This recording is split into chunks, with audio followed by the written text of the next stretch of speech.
And we're live. What's going on? We got Mr. John Wilburn here this week. On location in the house I'm working on. I've traded in the wrenches for caulking gun and hammer. That's caulking with the what kind of caulking is that? Yeah, with the user. Anyways, so yeah, we had a power outage here in Collierville, so we're lucky that we're on. We actually just came back on a few minutes ago, about 5 minutes ago, and yeah, so we're here. We're here. So let's go on down this list here. We have Dan is first. Sutton Daily Garage is second. Paul is 1, 2, 3 testing. Michael Schmidt, we got Grove, we got Colleen, we got Buff, we got Colleen, we got One-Eyed Cat, Buff, Colleen, One-Eyed, and Bill. All right, we've got a total of 6 people in here right now. Wow. Because I gotta go to comments on the iPad, so it's taking me just a second, and it looks like I'm being filmed with a potato. But I'm gonna get your comments up here too. Right. So me talking about having no power here, we had no power, which means we had no AC. So it's rather warm in this house. So I'm going to be glowing here for a little bit until the temperature comes back down, because it got up to about 80 something degrees in here rather quickly. So yeah. All right. Anything? What are you caulking right now? Well, I'll show you my caulk. Ooh. Yeah, it's about getting that room in there ready for paint. Ah. This one back here, well, you can't quite see it, but the ceiling in here needs some work. We're working on the ceiling in here next. Yeah. And the room is getting ready for paint. It's a big house, a lot to it, but it's fun. I mean, I'm burning up. Got the ceiling in the room upstairs. What I'll probably do when this place gets a little farther along, I think it'd be fun to do a slideshow, and then we can even do like a video tour of it or something. Nice. But it's a lot of work. So it's between this and I spend a couple days a week here. I spend a couple days a week working at home, and that's when I try to double down on my No Name National stuff. If I got any appointments or anything to do with that, and it's fun. But this is my life, just bouncing around from this and that. But we're doing it live from here today. Yeah, that's good. Well, thank you. I appreciate Well, that. it's a lot of fun.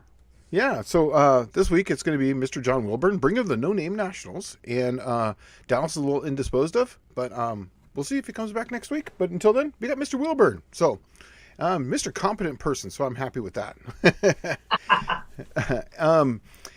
Anyways, we'll let's talk about a few things I've been getting linked. Remember we asked a couple weeks ago, maybe about 3 weeks ago, for people to start linking us videos.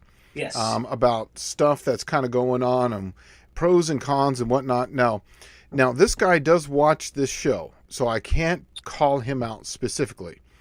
But there was a video put up of degreeing a cam, and the only thing I can say about it is that obviously when you're degreeing a cam, you should only go in the rotation of the engine, always. So whenever you find true TDC or then like actual max lift, what I always do is on my video, you always back it up so that way it drops 100, then come forward 50, go to max lift, and then come down to 50. That will be a true number.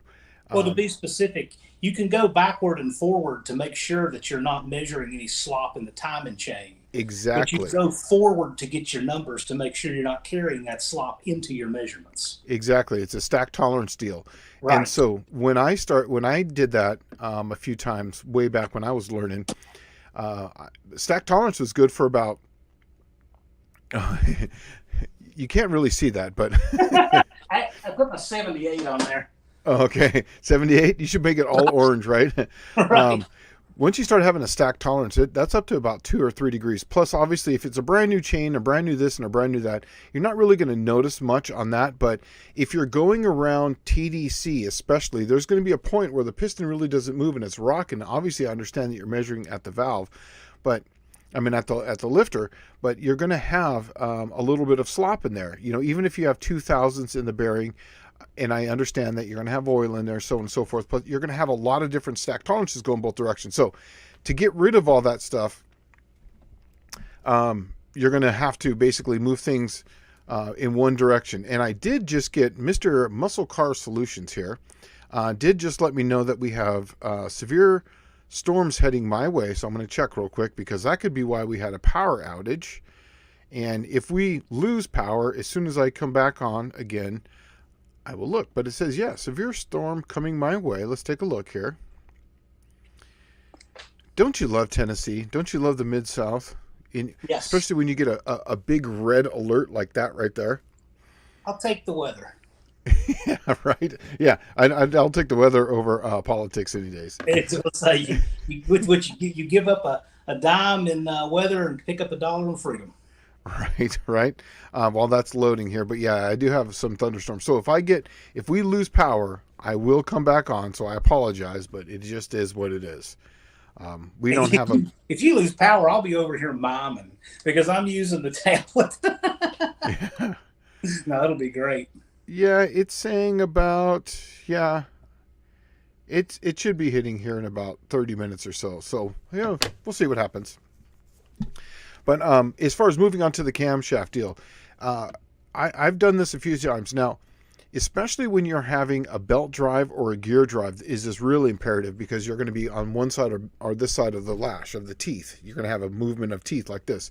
If it's a brand new timing chain, you're not going to nearly have it as much because it's pulled tight, but you're definitely going to have some sort of slop as far as just in the bearings and the movement together. There's just going to be an inherent slack on it. So I always tell people just always, once you find true max lift degree, zero it out, then back it up so that way the dial goes down 100 thousandths, then rotate in the direction of the engine to 50, get that number, go to max, then come back down to 50 and get that number. So that's what I would do. That way you get into your exact number. So, yeah. All right, let's see what we got in the chats. Anything? Yeah, someone hit the pole out here. Knocked out power in this neighborhood today, but not here. Okay, good. Was out. Oh, yeah. So, Mr. Muscle Car said he was out this afternoon. Oh, yeah. We had a little blip there for about, it was kind of maybe we just had one leg down because we had no AC and everything was out, and then it just came back on. So, maybe this leg for the computer was out. I don't know. So Buff wants to know what was the number that you wrote on there. I believe it was 78, correct? 78. So 78. That's your number, 78. That's it. It's written on the window. Sometimes it's hard to find. Sometimes it's on big orange paper, but 78. It doesn't change the number. Yeah, and at least I'm not in a tent. Yes, that is correct. I've actually been in a tent before during the summertime. There's a little unknown fact about me, but back in the 1990s, in the early 1990s, I was a deadhead. Does anyone know that? Nope. Indeed. I did. I traveled. I traveled a little bit with the Grateful Dead. That's cool. It was just a summertime thing, and it was hot. Let's just say it was hot. So I sold fruit cups for $1. That's how we made it to the next one. But it was one of those things that just kind of it was just a little bit of fun. So anyways, let's see. Mr. Muscle Car Solutions is best way to degree a cam, hands down. Yes, got to do in the rotation. Oh, look at this. We have the Creamy Beaver in the house. Hey, y'all. Moving on. Oh, Dust Devil Garage, man. He had a great, last Saturday I was on his channel and he did an interview. And you should see how professional. Did you see how professional he was? How about that? That was like awesome. Like I was like blown away. I was like, look at this guy. Like all lights and everything and bitching. I was like, dude, I'm in a closet. You know what I mean? Right. If you didn't tell people that, they wouldn't know, though. Yeah, I don't care, man. It's thing going on. If you look really closely at the black here, look right here. See, really care. Yeah. Those are clothes behind there. Nothing wrong with that. All right. So here we got our first one. Bill, tech question. When drilling counterweights on a crankshaft for balancing or whatnot, why is it always in the bottom and not parallel to the crank? Okay, because you're trying to get the weight away, as far away so you take as less amount of weight as possible. So if you drill, I understand what you're saying. So if this is your weight and you're drilling through it like this, that means that you're drilling it farther up, and then you're going to have to add more weight, especially when you're doing Mallory. Now, if you're going to add weight, a lot of people drill up and then they weld the Mallory in. I don't like that. I would add the extra Mallory. So you drill sideways, put the slug in there, and then weld it. But if you're taking away weight, it's easier just to drill straight into the end of it, because then you can take away less weight and it actually works. It works to your advantage. So that's the reason why. And also, too, if they're not doing parallel to the crank, because then that creates more windage. You're going to have two holes to contend with where oil can get trapped into, when if you're drilling from the bottom of it, it's very hard for oil to get stuck in there because of a centripetal force. It's not going to stay in there. It's going to come right out. And also, too, you can kind of fill that in too, and take care of that. But that's the main reason. When I was at Crowder, we did that a lot. We actually would instead of just drilling holes in them, we would actually we would like cut it so that way it was actually a grind off of it on the whole edge, so there was not a hole drilled into it, and that would cut down on windage also too, because you're basically creating like a kind of like a wind stop right there.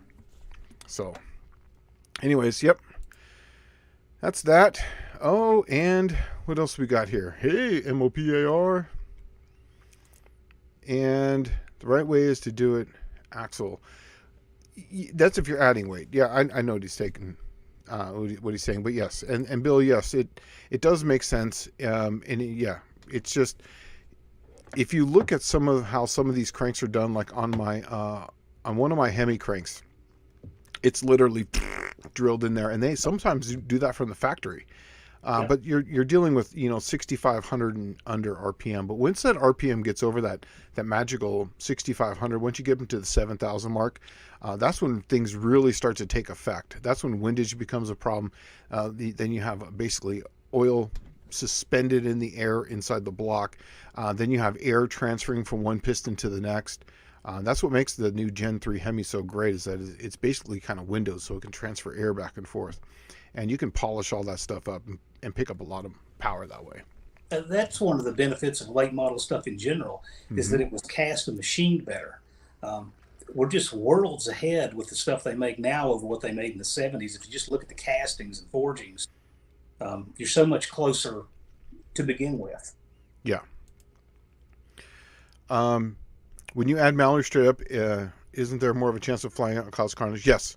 In fact, most of the time it's going to fall out straight down because of gravity. Believe it or not, doesn't go up. It actually goes straight down. Usually it's on the after the big bang on that side, and when it comes down, that's when it's going to have the highest speed. And yes, it does. It'll shoot right out through the bottom of the pan. But that's why a lot of them they drill through in line with the mains, and then weld it in that way. But then you got to add extra Mallory, because you don't want to put it too close to the edge, because then it'll flay open, because that Mallory's heavy stuff. Okay, let's see here. Since we are talking crankshafts, can you discuss the merits, drawbacks, difficulties, and cost of cross-drilling the crank? Try to increase rev potential on a flathead 6 Mopar. Yes. Okay, so basically all you're doing when you I think what you're talking about is when you gun drill, I think is what you're trying to say on the crankshaft. So when you're gun drilling it, all you're doing is taking away weight. You're not really losing any strength, because torque goes on the outside of metal, not really necessarily down through the center. So obviously there comes a point when you gun drill it, you're going to make the crank much thinner, and then it becomes weaker. But when you start to gun drill it, you're basically just taking away weight, and that's just mass you're just taking away from the crankshaft. As far as cross drilling the crank, I'm not. Do you know what he's talking about there? Yeah, he's talking about where you cross drill your oil holes to go all the way through.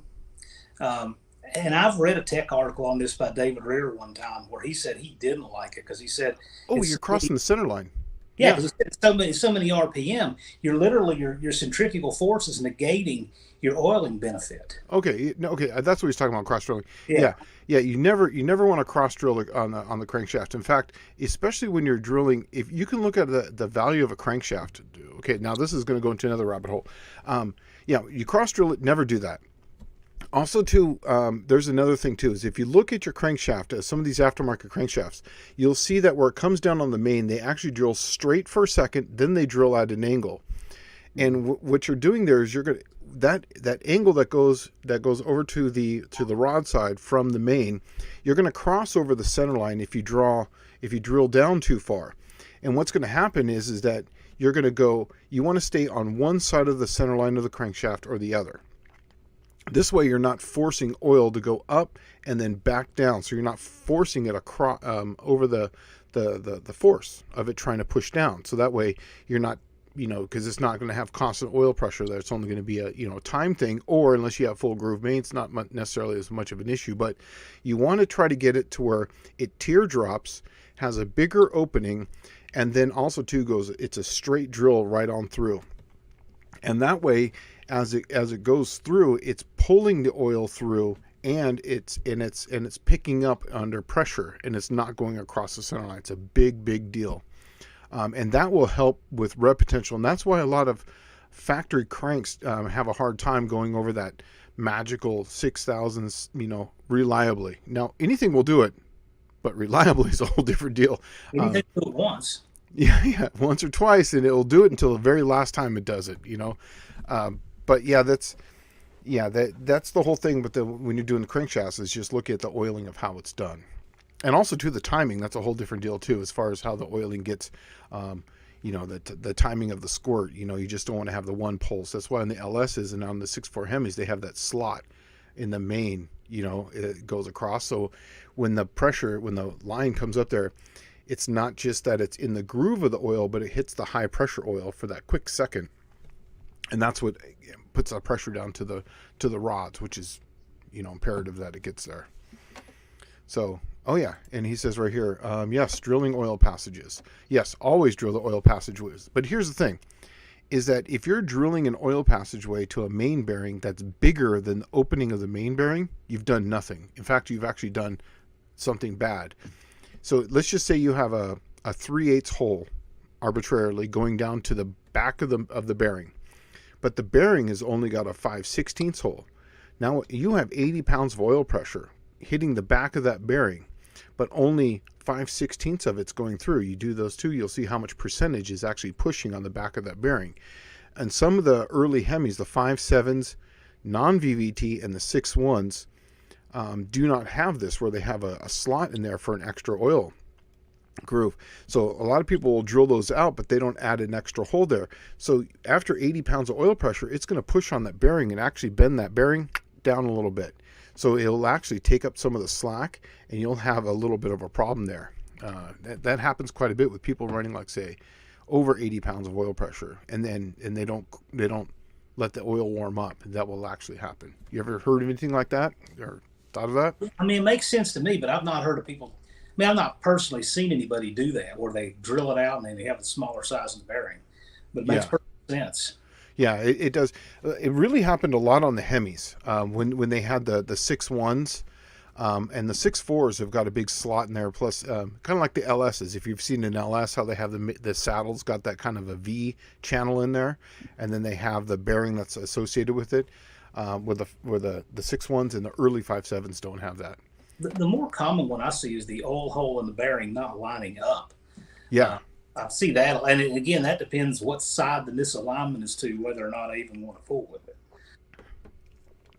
Yeah, what I do is when I'm mocking them up, I'll actually put the bearing in there, and I'll mark that bearing is number 2, let's say. And then I'll grind out the block right there. Mm-hmm. So that way it matches that. Yep. And then whatever the hole diameter is that's feeding it, I will cut a channel in the saddle and then drill, I think it's like a 7/64 hole there, which is like a 109, I believe, is what the width of that channel is. Mm-hmm. So that way I can relieve some of that oil pressure that's coming to it. So that way it's feeding it from a second area. So that way it's it's not putting as much pressure on the back of that. It relieves some of the pressure to the side. I'm always interested in Professor P's oiling mods because I've always thought he was kind of a specialist with this. You're better with oil systems than most people. It's always interesting. It's hydraulics, man. Yeah, That's why I'm into. it's just John cool. Cope's probably the same way because he's into transmissions, right? So Yeah. it's basically hydraulics. So it's just, Oh, if you can understand that you cannot compress oil, and if you have high velocity, you have low pressure. If you have low pressure, you have high velocity. It just works in concert of each other, right? So the whole idea of it, especially on a Mopar and a number 4 main, where it comes over and has to hit that, that's where the most of the failures are, right there. And at higher RPMs, it's number 1, because it comes screaming down that oil band there to get to the number 1 where there's this low pressure at, because it's trying to get the high velocity over there, but then it's crossing over number 4. So if you backfeed it where it's trying to go, you just even out the pressure. It doesn't matter where the oil pressure is coming from, and how it feeds out, but it will always go to where there's the lowest pressure is where the high velocity will go. But if you're feeding it from 3 different areas, it'll even itself out, and it won't make any difference where it's coming from. that's neat. That's It's pretty it. hydraulic. The bearing, yeah. Well, it's not necessarily hydraulic, but yes, technically you are. If you're putting more pressure behind it, it's just a surface area deal. So if you're feeding it with a 3/8, a lot of the racers, when the Hemi was first coming out, ran into this issue until I believe it was the 6.4 came out. Once the 6.4 came out, it corrected all this. But when I was doing a lot of I was working with, I'll drop his name, Billy Drakeford. I'll drop a name, and then Stu, with Inertia, and then there was another guy too that I don't know if I want to drop his name or not, but Spankin' Time, I'll drop his name. We were going through this quite a bit basically in the early 2010s. So yeah, it's really it's a thing. You would actually see it kind of pull down, and it would start to hit, but then when you mic it, it would mic fine, but then under pressure, you would notice that it would be hitting, and you're like, well, I've got plenty of clearance here. Why is this happening? And then you start to lower the oil pressure, and that goes away. So it kind of worked itself out. All right, what do we got here? Pick 3 things since you're on oiling. If you had to pick 3 most common mistakes, because after all, you see this problem all the way through. When Yes. people call you to spec parts, right? And then they Mm-hmm. call you if something doesn't work, and you've seen this hundreds of times. Mm-hmm. So what would you say if you combine all of this to give advice to people in the chat? What are the 3 most common mistakes people make with their oiling and how to avoid them? First one is they over velocity, like high 20 W50. They put too much viscosity. Sorry, not velocity, but too much viscosity in their oil. They only need the viscosity of what their bearings are set up for. So if you're on a 2.5, yeah, your 2050 is going to be fine. That's what you're looking for because you're going to be moving a lot of it. Obviously, once it comes up to temperature, it's a whole different story. But really, what you're talking about is that cold middle temperature that you're dealing with. A second is overpressuring. People overpressure the oil all the time. It doesn't need it. It really doesn't. It's a hydraulic system.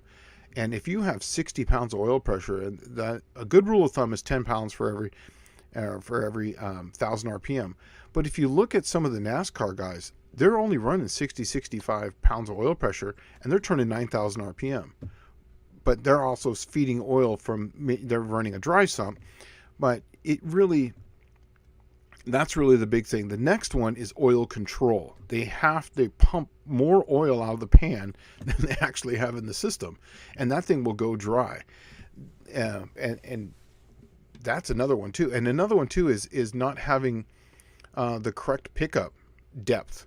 As far as a lot of this is just oil control, but as far as the pickup depth to the pan, they'll have it too tight or too far away.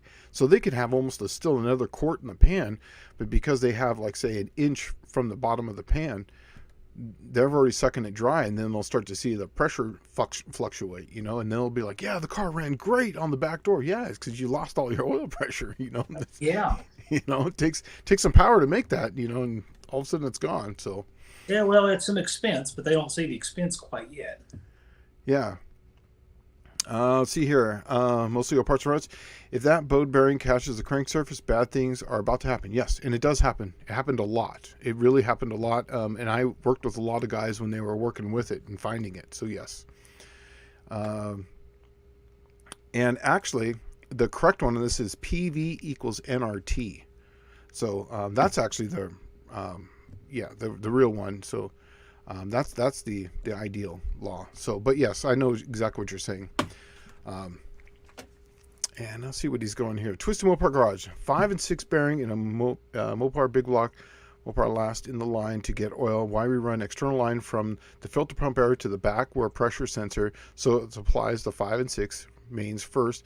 It's old super stock deal. So yes, exactly. So that all they're doing is backfeeding the oiling system, and that's exactly what a lot of guys do, because you're basically just equalizing the pressure, so that way the main is still feeding it, but where there's a big draw where it's not getting enough oil, you're just backfeeding it. Even if it's a small line, even a -6 will, 375 line will take care of that.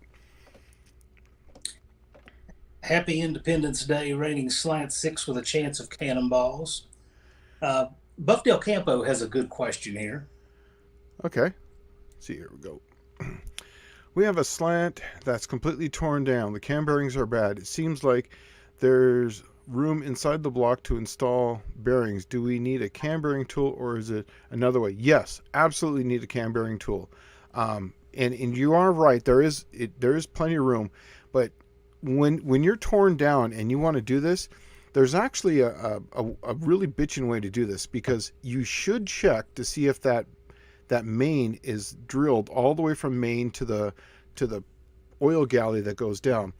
So I believe I take those out to, is it 9/32 or 5/16? It's one of the two. I can't remember, but I think it's a 5/16 I take those out to. So if you drill down through there, and you will, as it goes through, now the first thing you're going to come to is the cam bearing, and as that drill bit goes past that cam bearing, it knocks them right out for you, so you don't have to ever worry about that. And then after it knocks that out, then you can just keep drilling down, pull out the there's an oil passageway that goes to the front and to the back from where the oil pump sits, and then you can take that plug out, and you can look right in there and make sure that drill bit goes in there. And I've actually seen this too, where it's sometimes those things, because it drills at such an angle, then it goes through the cam tunnel, and then when it goes into the next piece, it wants to bend down, and sometimes it will barely hit that actual feed tube. So I've actually had to go up, I believe I think it's 9/32 is what the drill I normally do, but I've had to go to 5/16. Let me do my numbers here real quick. I think that's the correct numbers. I'm unsure. 1 second here. 9/32 equals 2. Yeah, I think 9/32 is what I try to drill them out to begin with.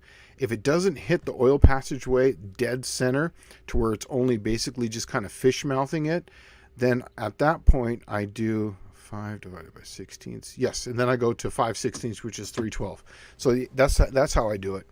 But I would drill those things out first, and then where the oil pump comes to the side of the block, I would drill that out too. And then I would always run a factory pump, always run that aluminum pump if you can, and then just clean it up, and then just blueprint it. I've rarely had to change any of those things. As long as you're running the same cam and just have it reground, you can put all that stuff right back together. Hey Buff, one thing about a cam tool is they used to be pretty exotic, the cam bearing tools. I don't know if parts stores will do free rental on them, but I think you can get a pretty cheap one at Hazard Fraud Tools now. And I actually like using the cam bearing tool for doing other kinds of bushings, because it's got that collar and the way it expands and supports the inside. I've used a cam bearing tool to do transmission bushings. It works beautifully for that. So it might be worth your while, not just for cam bearings, but for other bushings. Yeah. Now, here he's saying right here this. He goes, I'm a dealer technician, and most failures I see on Hemis are the number 5 rod, and the number 5 rod is being fed by, see, that's number 5 main feeds 8, 4. Yeah, number 5 rod, and the number 3 and number 5 cam lobes. Yes, that is correct. On a lot of the Hemis on the 6.4s, on the number 4 main, they actually put a coated bearing on those, on some of those, on the number 4s. It's because of oil. That's the reason why I'm backfeeding on the on the VVT. So what I did is I got those ones from Stanky, and they're those plugs. I drilled those out and I put a -6 line in those. So I'm coming off of the oil pump where it comes back in, and then I'm running up and I'm backfeeding a -6 into all three of those. Now I know that goes only into it goes straight down into the number 2 and number 4 mains. I get that, but I also increase the size of those that go down to the main and then also to the main up. So that way, when the oil comes back down, because it comes down and makes a hard turn to help feed it, all I'm doing is just basically evening out the pressure in that area. So that way it's not screaming down. Because this is going to be a road race deal for my engine, my 6.1. So I was trying to even out the pressure across them. But yes, I did see that too. I saw a lot of those. I was actually, I worked at an engine store, part-time, and I used to rebuild these things. And the biggest thing is I got pretty good at replacing cylinder heads because they would crack.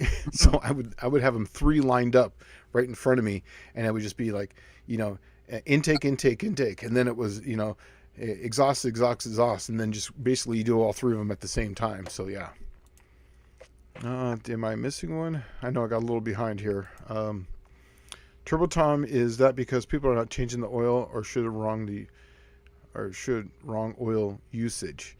I believe most Hemis are going to be a 530 anyway. So as long as you're anything in there that 530, you're going to be fine. Hey Shane, I want to show people my camera setup. I think they'll really enjoy this. Perfect. Go full John Wilburn. Oh, that is beautiful. Can you see that? Can you guys see that really good? That's good. That's good. Use what you have, right? Okay, I was just out there removing illegal wire Romex on the side of the house where someone added a spotlight over a driveway, and the squirrels chewed it bare, white, black, and brown. Wow. If they did that, they probably, there's probably not much more of a squirrel there. Yeah. Probably got a squirrel skin rug right below that. Right. I have a cam bearing installing tool that I got from just Summit, and it's a decent one. I think it was like $100. I think is what it was, and it works so much more back in the day. Yeah, and it's works perfectly fine. The only problem I ever had with any of them is getting the number 1 in there. So what I do is I'll put that one in first. I'll put it in from back to front, so that way I can line it, square it up from the back one. Then I just square the rest of them up from the number 1 and call it good. And then also too, I use the old camshaft. I'll put it in the number 1 to help to kind of give it that last little, because that's the one you're always. All of them are like, yeah. You get to the very last one, you're like, oh, it's tight. Yeah, that sucks. Right. One is the one you don't have any alignment for. Yeah, right. Getting those cameras all lined up, though, especially if there's core shift, yes. But here's the thing: is that if it would work to begin with, it should work again. And a lot of them is just basically taking that camshaft, just putting it in backwards, and just reconfiguring the number 1. That's really all you're really trying to do. Is there anything else here? No. I got the breaker to work on it. It's probably wasn't hot when they chewed up as people. Oh, okay, gotcha. Well, they got lucky then. I think the very first time I ever saw, I was actually in Georgia, and a bird stepped from one power to the next, and literally just, and it was like bones and feathers, and he was on fire. That was the first time I've ever seen that, and I was like, yep. Not going to touch electricity. So my old racing buddy, Robert, he's been gone 5 years now, and I would always borrow his tools if I need like a cam bearing tool or anything like that. He always had the nicest stuff, but he had a good story about electricity when he was waiting for the school bus. When he was a little kid one day, I think they were on the school bus, and they were waiting. They were moving a house, and he saw a crew pick up a power line so this house could cross under it. And the house had a metal roof. Yeah. And they wound up dropping the power line and hitting the metal roof. Mm. Yeah, and he said it cooked a guy that was, on the roof or something trying to help lift the line. So I can't even imagine, but yeah, playing with electricity it's no joke. No joke. Yeah. No, here I've got boxes open all over this place. And tomorrow I'm going to be shutting off a main to go work on a sub panel. I don't like to play around with electricity. Yeah, but that's I consider that only. I call it low voltage when it's only like 120, two legs of 120. When you start getting up into that 277 three phase or even 480. Oh yeah. Yeah, that's when it gets. You can hear it running through the wires. You're like, ooh. Hey man, wear your helmet in your 17-second car too, right? right. Right? Yeah, it's true. It's true. Practice safe all the time, and then you're good. And what's funny about that is that once you start getting into like physics, the aspect of it, and you've already been in electricity, you realize that electricity technically isn't running through the center of the wires. It actually runs around the outside. Yeah. You're trying to figure out, how am I not getting fried? And that's when the whole thing starts to blow your mind. Yeah. Oh yeah. Raining Slant 6 with the Chance of Cannonballs. Picked up a reference to volume book with Ice in Theory and Practice by Charles Fayette Taylor. It had a lot of charts, graphs with info on engineering papers, supercharged turbos, diesel and gas engines a while ago. That's awesome. I love that kind of stuff. Because you can take that and just move it to anything, really. And all I did was all the stuff I went to school for. I just applied it. All the stuff that I had learned by hands-on making it work. And then once I learned it like in school, I was like, oh yeah, well that's why that worked. It made sense. Most of the old parts and runs says 120 barely tickles. I was at a demonstration. This woman was demonstrating self-defense products last week. I get invited to a lot of that stuff, being in the firearm training community thing. So I get this invitation to go to that. She was demonstrating a stun gun and zapped herself twice during the demo. The same woman, about a minute apart. She zapped herself twice because she wasn't watching the electrified rails on the side of this long reach stun tool. So there's a lot of voltages that won't kill you, but it can be entertaining depending on which side of the zap you are. Yeah. I just try to be safe with all of it. Yeah. Yeah. They, when he was talking about the 120 volts barely tickles, I have a Wiggy, so you can check for power on it. But when it's 120, you could just tap the black real quick and you can feel it. Oh, you can. Yeah. Oh, it's there. Yeah. It's no big deal.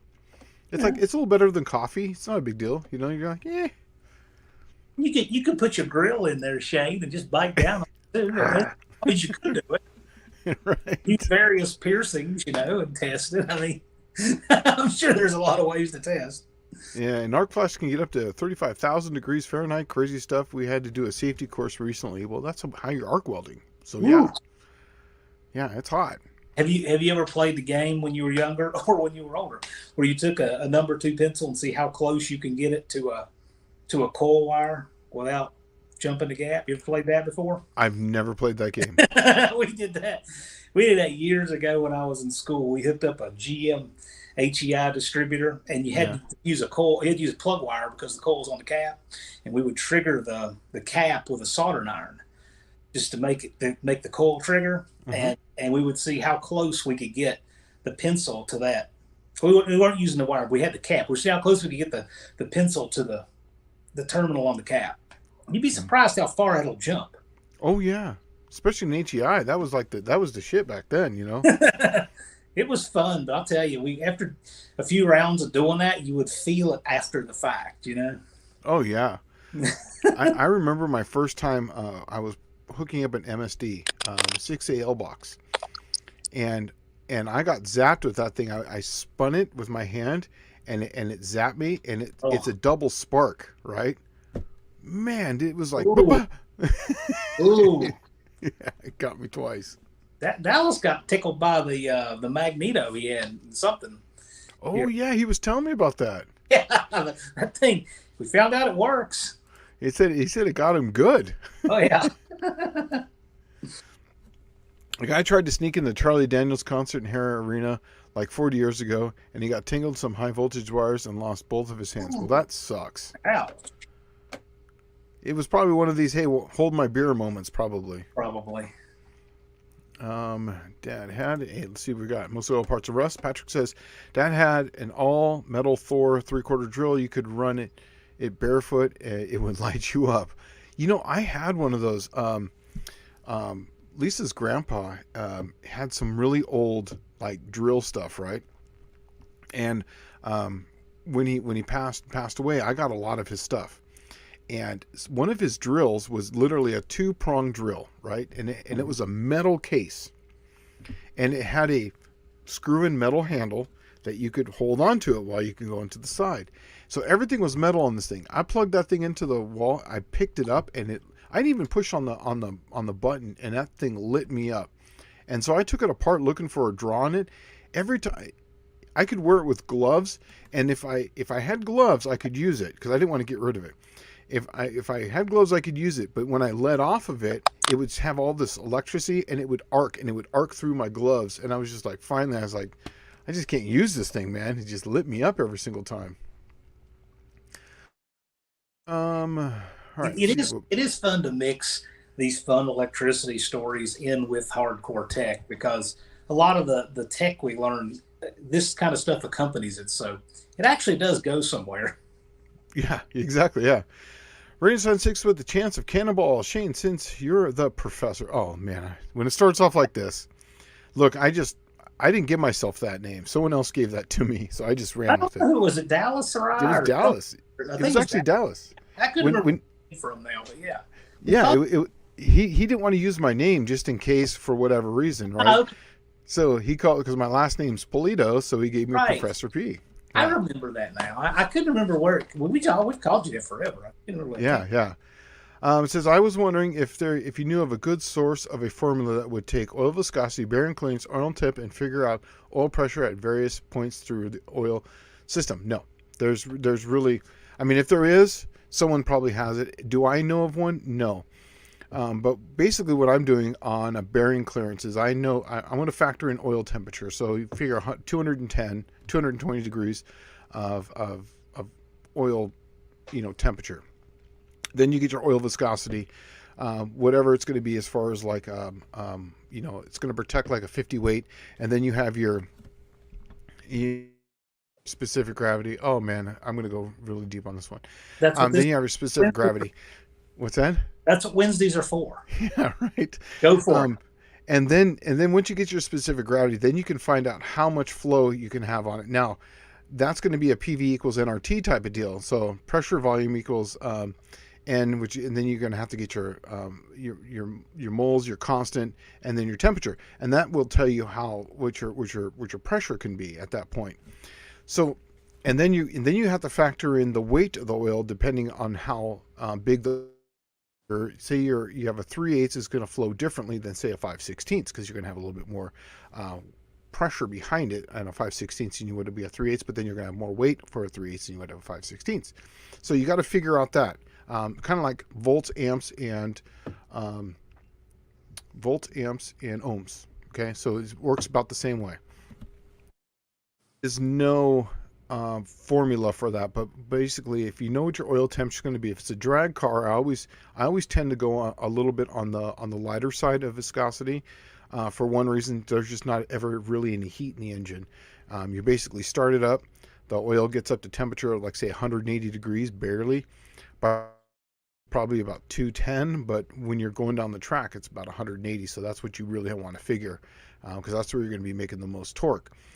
And so I tend to err on that side. Now on a road race car, I always tend to err on the side of a little thicker because of the elongated heat, prolonged heat that's going to be seeing, and how much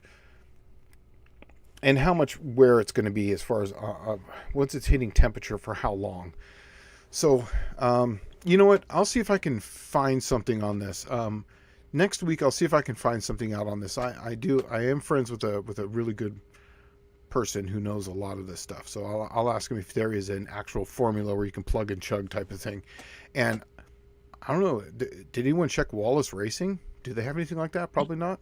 You could. I don't know that Wallace has that, but I don't know. Calculators maybe. They got a lot of calculators. They've been putting stuff up there on there, but Mopars. Patrick's saying electric ignition is way more powerful on a slant six due to the extra coil saturation. Mine lit my ass up bad. Yes, I have to tell you, when I run that Ford coil with that module, now it doesn't make any more power, but it just makes it more reliable. But I can tell you right now, when I would spin a distributor with the points and set it down there, and I would watch the arc compared to an electronic with a Ford coil, full 12 volts, I got to tell you, it's a whole different deal. That thing is like a Frankenstein spark, where one's kind of like just this little blue little thing, or the other one you can physically hear, and it's like it's alive type of spark, you know. At the same RPM, aren't you getting about one third more time for the coil rate per fire because it's 120 degrees instead of 90? Yes, and it's a lot of the dwell on it. I mean, it's holding that thing open so much longer. Yeah. I found a taser in the trunk of a wrecked in a car junkyard once. Discovered it worked, so I took it home, began to tase everyone in the house. Great friend. That's awesome. Good stuff. Hey, you want to teach your kids about electricity? Right? Well, my kid learned really young. I told him straight out, do not put anything in the electrical outlet. Guess what he did? He put something in the electrical outlet. And I said, that hurt like hell, didn't it? You're not going to do that again? He goes, yeah. And it's like, see, I told you not to do it, but you had to learn on your own. Oh, yeah. I learned about tear gas from spraying a bee's nest with it. Yeah. We all have to, what is that expression? We all have to pee on the electric fence for ourselves. Yes, right. Dave Norman says, Shane, I am an electrician myself, and I have an old English textbook that details the touch test. Yes, I have a touch test of mine. When I'm doing home electrical, man, I got to tell you, sometimes it's just faster. When you're on your tool belt and you're in an attic, and you have a bunch of wires there, and you're trying to dit, and sometimes it's just easy. Just, okay, that one's hot. That one's hot. Perfect. Bend those up. Good to go. Okay. That's a good question here. He's about his Mustang's aftermarket gauge. Let's go back there. Oh, we got him coming in fast now. Okay, good. My thing just updated here. Yeah. My Mustang's aftermarket gauge never reads past 160, but overheats, not burning oil or losing radiator fluid. What should I look for? Okay, so now is this an electronic gauge, or is this a mechanical gauge where it actually has a wire going to it? And second of all, how do you know it's overheating? Is it sending coolant into your recovery tank and taking it back? Is it bubbling or boiling? What is your symptom that it's overheating? How do you know it's overheating? How do you know that the temperature is getting hot? So we'll come back to this one. Does the gauge drop any if you turn the heater on full blast? That was my next thing. Is I was going to say, do you have any way to turn the heater on to make sure it works? It could just be an air pocket. I've seen that before too. Is your electric fan running? Right. I mean, seriously.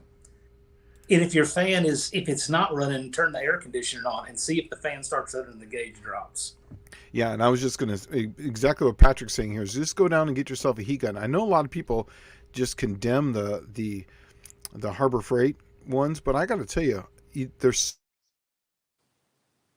and when that one stops reading correctly, you just throw it away and break out the other one.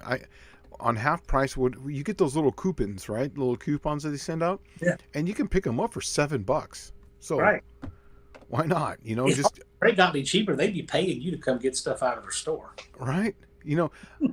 That brings me to that whole Icon line, man, is just they're I don't know, they're reaching.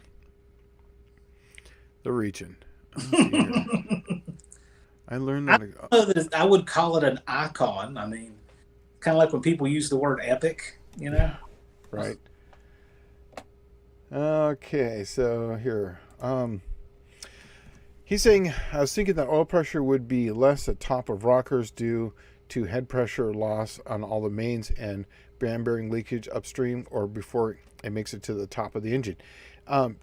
Now, that's the reason why they time it.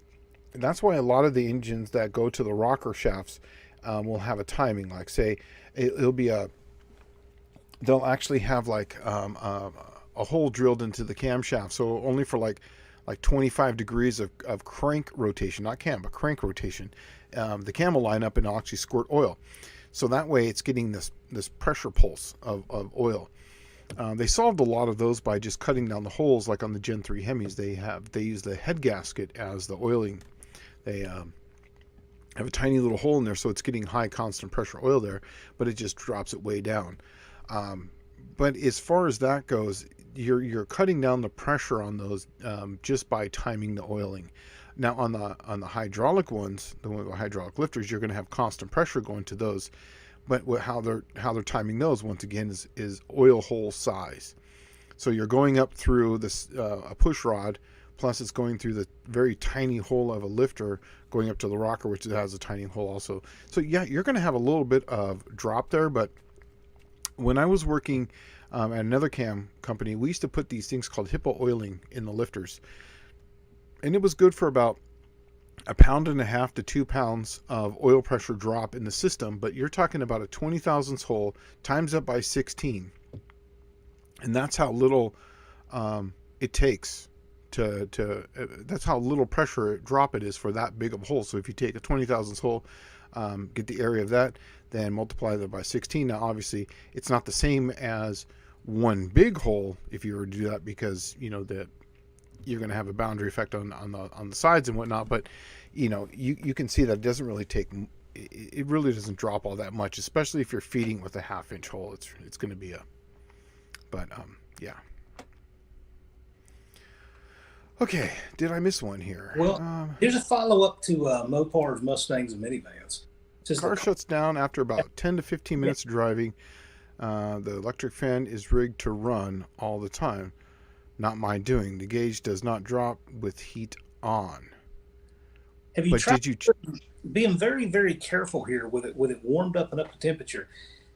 That's, again, careful. Wear safety glasses, 2 rags, and a glove on your hand. Have you tried loosening the radiator cap? Just just burp see it. what's going on there. See if it's like wants to be a volcano or not. I mean, or put a separate gauge in there. Just change the gauge out. Like, find a port and stick a mechanical gauge in there. Yeah, or just, you know, some of them on the rear caps, you can turn it, like say a quarter turn. It won't pop off, but it just relieves actually the pressure in there.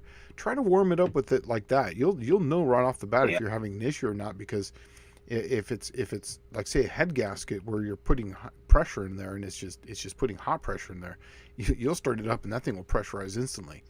And is that thing pressurizing fast? Is that the whole deal? Is it over pressurizing itself or? One thing I've kind of seen that goes with your symptoms a little bit, not saying this is it, but it's something worth checking. I've seen a radiator so clogged that it will actually not make the temperature gauge come up, but you're not circulating enough coolant to cool the whole engine. So you'll actually get a false reading of a normal temperature in one part of the coolant system, and you'll have really high temperature and pressure in another because the radiator's so clogged. And the best way to test that is take your lower hose off and then feed it a stream from up top just with a garden hose, and you should have a full stream flowing out the bottom. Yeah. And if it doesn't, and it starts backing up the top, you know your radiator's clogged. And here's one other thing too, is that if you got that heat gun, you can check the temperature differential, the delta between the intake and the exhaust outlet. Because if it's clogged up inside, say it's still got good flow, but it's so clogged up in there you just can't transfer the heat. That could be another thing too. Or did you check to make sure that it actually is clear? Shoot some water through the fins, not directly at it, because you'll bend those fins if you put too much pressure to it. But if you just flow the water through it, you'll see if there's fins on there. Put your hand on the upper radiator hose when you start it cold and see if the thermostat's opening. You will feel the temperature change when the thermostat opens. Yeah. And on my diesel truck, I have a 2004 Dodge diesel truck. That I'm not going to ever sell. I was going to buy a new one, but I'm not. It's got 170,000 miles on it. I just put new suspension on it. I'll put new paint on the damn thing. It's beautiful. Sorry, but I replaced the thermostat with a Mopar, an actual Mopar thermostat. Now, it's not a real Mopar thermostat. It's a stand, just a stand thermostat. And the truck, once I started going over 75 miles an hour, the temperature would start to creep on it. And it kept creeping and eventually get to about 215. And the second I would let off the throttle and the thing would get below 70 miles an hour, the temperature would come down. And so then I fought this forever. And I went to Rock Auto and I literally bought one of their heavy duty thermostats. It didn't look any different. And now that thing sits rock solid at about 190 degrees. So what I would do is put that thermostat in boiling water, and just when it gets up to temperature, see how far it's actually moving, because it could be moving, but it could be that it's not moving enough and not opening enough to get flow through there. That could be another issue too, is that it's moving but not moving enough. The way we had to do it in tech schools, we took a piece of solder and actually put in the gap of the thermostat, then put it in the boiling water, and then when it reaches temperature, it'll just drop off the Oh yeah, drop off the solder. yeah. There you go. Oh, the Icon stuff. Yeah. You need to look at what the rebrand the Icon ratcheting wrenches from some of the same places, Macro Cornhole and other visual tools. Yeah, I don't know, man. I have a lot of Matco. I have a lot of Snap-on stuff, and I'll tell you that now. I bought my Snap-on stuff in the early 2000s. That's good stuff. It really is good stuff. Yeah. And then I have some Matco stuff, but the Icon stuff even looks like it's on par with old school Craftsman, mechanic level Craftsman. Because remember, we had the Craftsman mechanic line, right? Back in the day. I would say the Icon's right there with that old school Snap-on stuff. Is it worth the extra money? They're trying to compete with Snap-on, and I don't think it is. That's just my opinion. But once again, I'll buy their tools still because I'm not a mechanic anymore. They're still honoring the Craftsman warranty pretty well. Yes. It was a little scattered at first when Black & Decker first bought them out, but now from what I hear is it's pretty universal. You take them anything, they do exchange it. But do remember, if you take your Craftsman stuff from the 80s and 90s, early 2000s in there, you will not walk out with an American-made replacement. You will walk out with a Chinese. That's right. I still have my original ratchets that I got my very first toolkit in 1985. I still have my hand tools. I still have all those tools. And they're still in my toolbox, but I keep them a little separate because those ratchets are definitely better than everything else that I have in there, except for some of my Snap-on stuff. But those ones are an American-made, real deal ratchet. They're not that little one with the button in the center and the little swivel hand. It's the actual one where you change the direction by actually twisting a dial. Yeah. It's a quality part. I found my first Craftsman ratchet, my first tool I ever owned, I found in the junkyard before I even had a driver's license. It was a 1/2-inch Craftsman ratchet, and it was laying on the bumper of a Nova in the junkyard. And the yard said it wasn't theirs, so somebody just left it. And I kept it, oiled it up, and I still use it to this day. I've had that thing 30-some years. Mm-hmm. Still using it.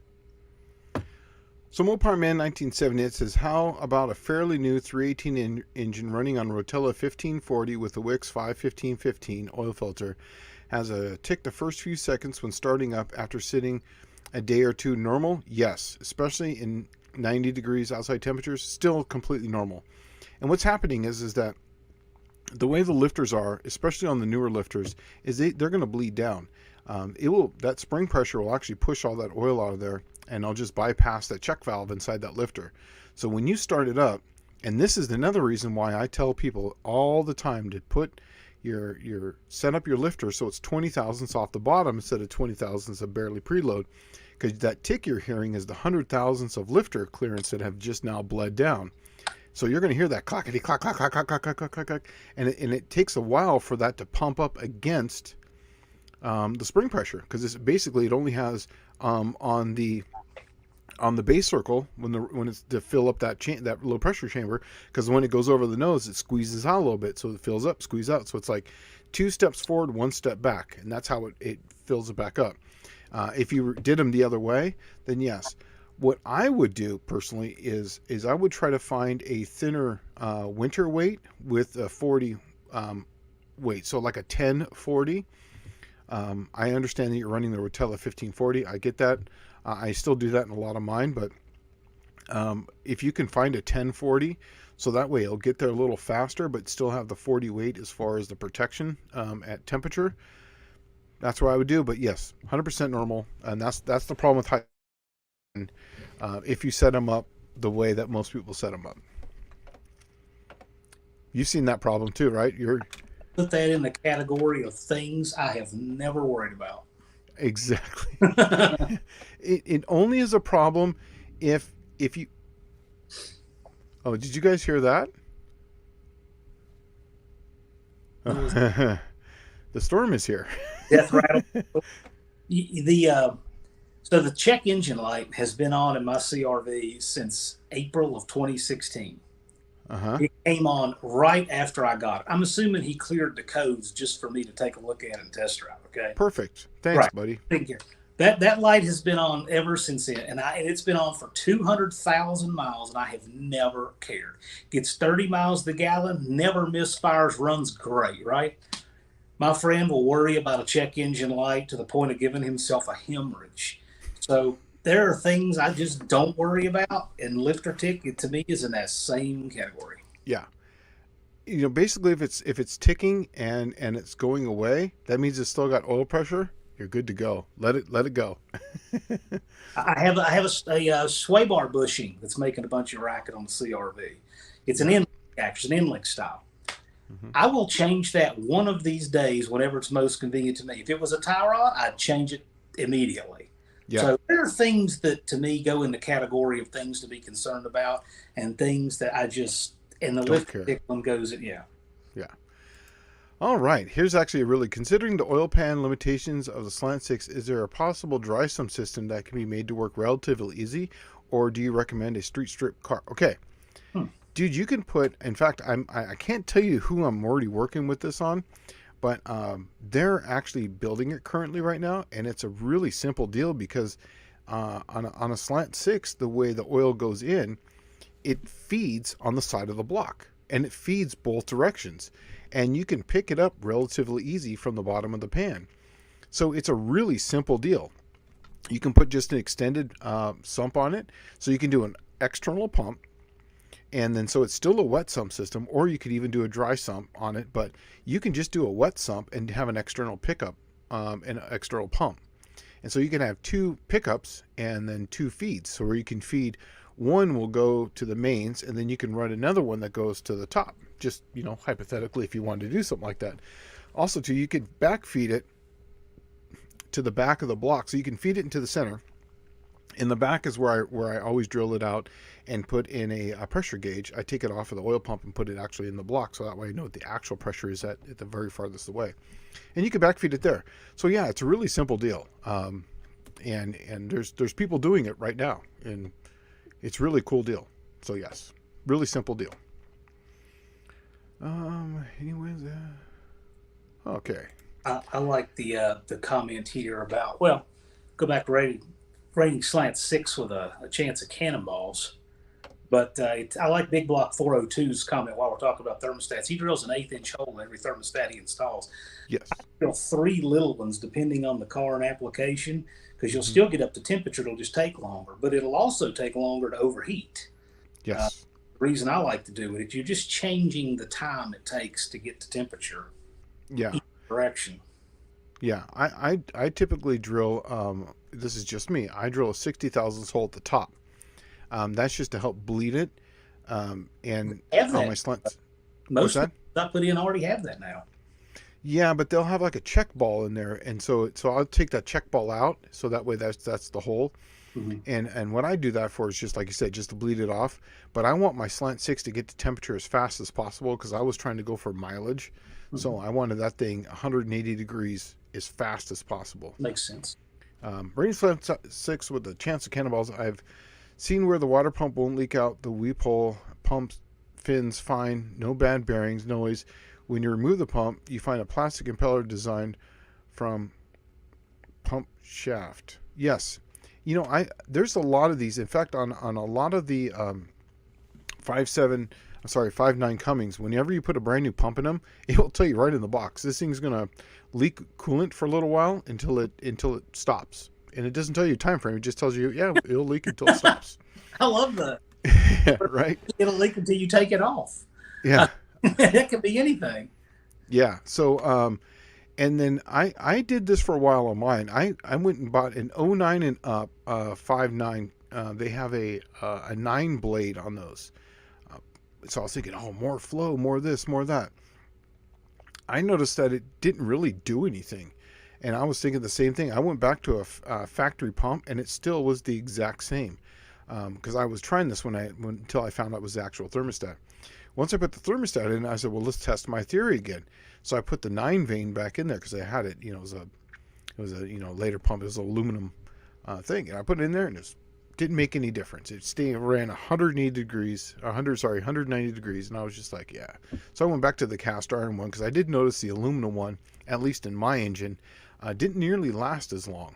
It just didn't. You know, since I've had that truck, I've put 3 water pumps on it and 4 power steering pumps. I don't know why, but it's only 170,000 original miles on it. So, yeah, weird. Other than that, that's about it. I haven't really done much to it. When I got my van, I noticed it had a bad squeal on the power steering, and the fluid was fine. And I get on there and look, and 2 of the bolts that hold the pump to the bracket were just missing because they couldn't figure out how to tension the belt. So they tried to just unbolt the pump from the bracket, and they must have pushed it in with their hands and only got 1 bolt back in it, and that's why it was squealing. But it's good. I don't need that, but that's pretty good. You know that when I replaced my power steering pump my tensioner, I bought it from O'Reilly's. Oh man, I'm telling you, what a bad day.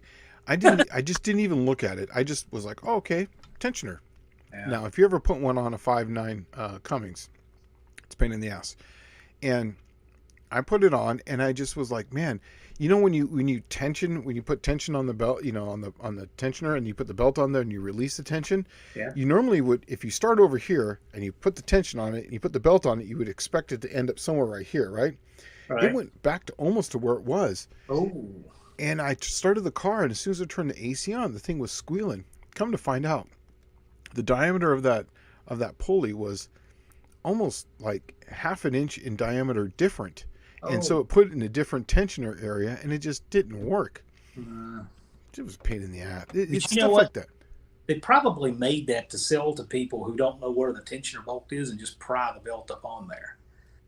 I've seen that too. A guy who didn't know how to move a spring-loaded tensioner, so he was trying to pry his belt on, and the factory one had a lip on the side, and the aftermarket one did not. And so he just got the aftermarket one so he could try to force it up on there with his fingers. You know that when I was a mechanic on the side, I must have replaced. I could do an LS water pump in probably 30 minutes, if that. I wouldn't even need to take off the tensioner. I wouldn't even need to release the tension. I could just put my hand on there, and the way that thing was set up, you could just push on the tensioner and then pop the belt off, release the pressure, and then you just boom, boom, boom, boom, boom, boom, boom, put the new one on, and then press it back over and pop that thing back down. And you could literally get that done, and it paid like 4 or 5 hours, I believe is what it was. But while that thing was warming up, you could be doing the next one. So, you know, after lunch, you could pick up, you know, like 8 or 9 hours, I think is what it was. It was one of those that, you know, if you could think about it, you could be smart about it. Being a mechanic, it still paid, but there were some times where you're just like, man, this just sucks. Nothing's better than the water pump on a big block Mopar. Oh, yeah. Right? Yeah. Well, I would say that there is one more. That's just as easy. VW Beetle? No, the Cummins. It's 2 bolts. Yeah. It's 2 bolts, and you don't even have to take the belt off. You can basically just put the thing on it, release the tension on it, pop that thing off, slide it over, 2 bolts, put it on, and then right up on top, after you do that, all that fluid's going to piss out. You put the new thermostat and put it back on, put your belt back on, fill it back up with water, start it up, and then you could be filling it up while it's warming up. It's nice. That's another one that's like a 3 or 4 hour job that you can do in 20 minutes. Nice. Let's see. Moving through. Not a problem. Thank you, Shane. Is it? Why are we here? Yeah. Oh, well. Yeah, no problem. If you wanted to make that thing run better, I would say just get push rods that are, you know, put that thing closer to the bottom, and you wouldn't have that problem at all. Plus, you'd be able to RPM a little bit more as far as those lifters not, you know, failing on you. So it runs a lot better. Yeah. Had a recall on that water pump. With the 5.9. 9, yeah. Oh yeah, yeah. That's probably the what year was yours? Because Well, he's mine. a professional mechanic, so he does a bunch of them. Oh, okay, okay, awesome. Yeah, I did. I used to get the TSBs on those technical service bulletins on them when I was with All Data. I used to pay for that service, so I would get all the little things, and I'd be like, "Oh, there's one on mine. I need to check it out." But I don't remember a TSB on the 5.9 Cummings. But Is, once is again, is the difference between a TSB and a recall? One of them the factory has to pay for, and the other they can get away with not. um, technical service bulletin just basically goes into All Data. And it's like kind of like, Yeah. yeah, but it's funny. Yes, you're right. And it's like one of those things that's like, yeah, we're not really going to recall this thing. No, We're just gonna release it to the public yeah. and let them know about it. But you know, I remember I used to pull that up when I was in trade school. And if you ever looked at like the Ford Contour or Mercury Mystique, oh, the list of TSBs was as long as your arm, right? And it has a lot of recalls on them too. But the TSBs is like, yeah, these are the recalls they think they can get away without having to pay for. And it was just everything. yeah. Um, Wada Zonda 2B, is that? Am I saying that right? Wada Zonda. I think Okay. it's on. That's what I always say. Okay. Talking about tick at first startup on the 2.2, 2.5 turbos, he's talking about the Dodge ones. I would remove the factory check ball anti-drain valve, effectively one less oil restriction. The filter would do the anti-drain back. In fact, he's funny he says that because on every Slant 6, they have a stand that on the oil pump. Now those filters are put in upside down, and I think it's I forget the part number I have. 1806, I think is what it is. I got an internal stand in it with an anti-drain back valve. But if you look at one of those stands in it, they have a little flap in there, and the flap covers it. But when pressure hits it, it turns it up sideways. But it necks it down, so it goes from a half inch down to really small diameter. And so I take those stands out and I put those other filters in it, and it takes care of that. But yeah, that's actually why I'm still able to run a factory oil pump and still keep my volume up, is because I get rid of that internal stand that has one of those factory anti-drain back valves in it. So yeah, that's another one that I do on that. Um, Man, why does this thing keep popping? Come on. I changed the cert belt on my 94 Cutlass Sierra right after the other one. One warm, the other hot with no tools. Yes. Yeah. Yeah. Do they still have? Man, why is this thing doing this? You know, so I think about a year or two ago, Lunar Outlaw Garage was bringing a car from Texas to New York, and he stopped in Virginia. We had lunch. He had made a belt out of shoelaces because there was no parts store open late in the evening, and he made a belt out of shoelaces. And he made it several miles with his shoelace belt running the water pump on that Buick. That's good. I like that. I've heard of people doing that. I've never actually had to do it myself. I had to make a throttle cable with everybody's shoelaces in the car in my Volkswagen. You know, I was actually doing the throttle outside the car. Did you outside the window? Yes, Because the linkage is on that side. Yeah, yeah, yeah, makes perfect sense. yeah. And I had standoffs on the. So I had so it had a 4-inch standoff on the deck lid to allow air to get in. So then what we did is we took the shoelaces, ran it up, and when we first put it in, I was like, man, I can drop this. So what I did is I ran them longer. I put it in the vent window and closed it. So that way, if I let go of it, it wouldn't fall out. But that way I could just reach out there and grab it.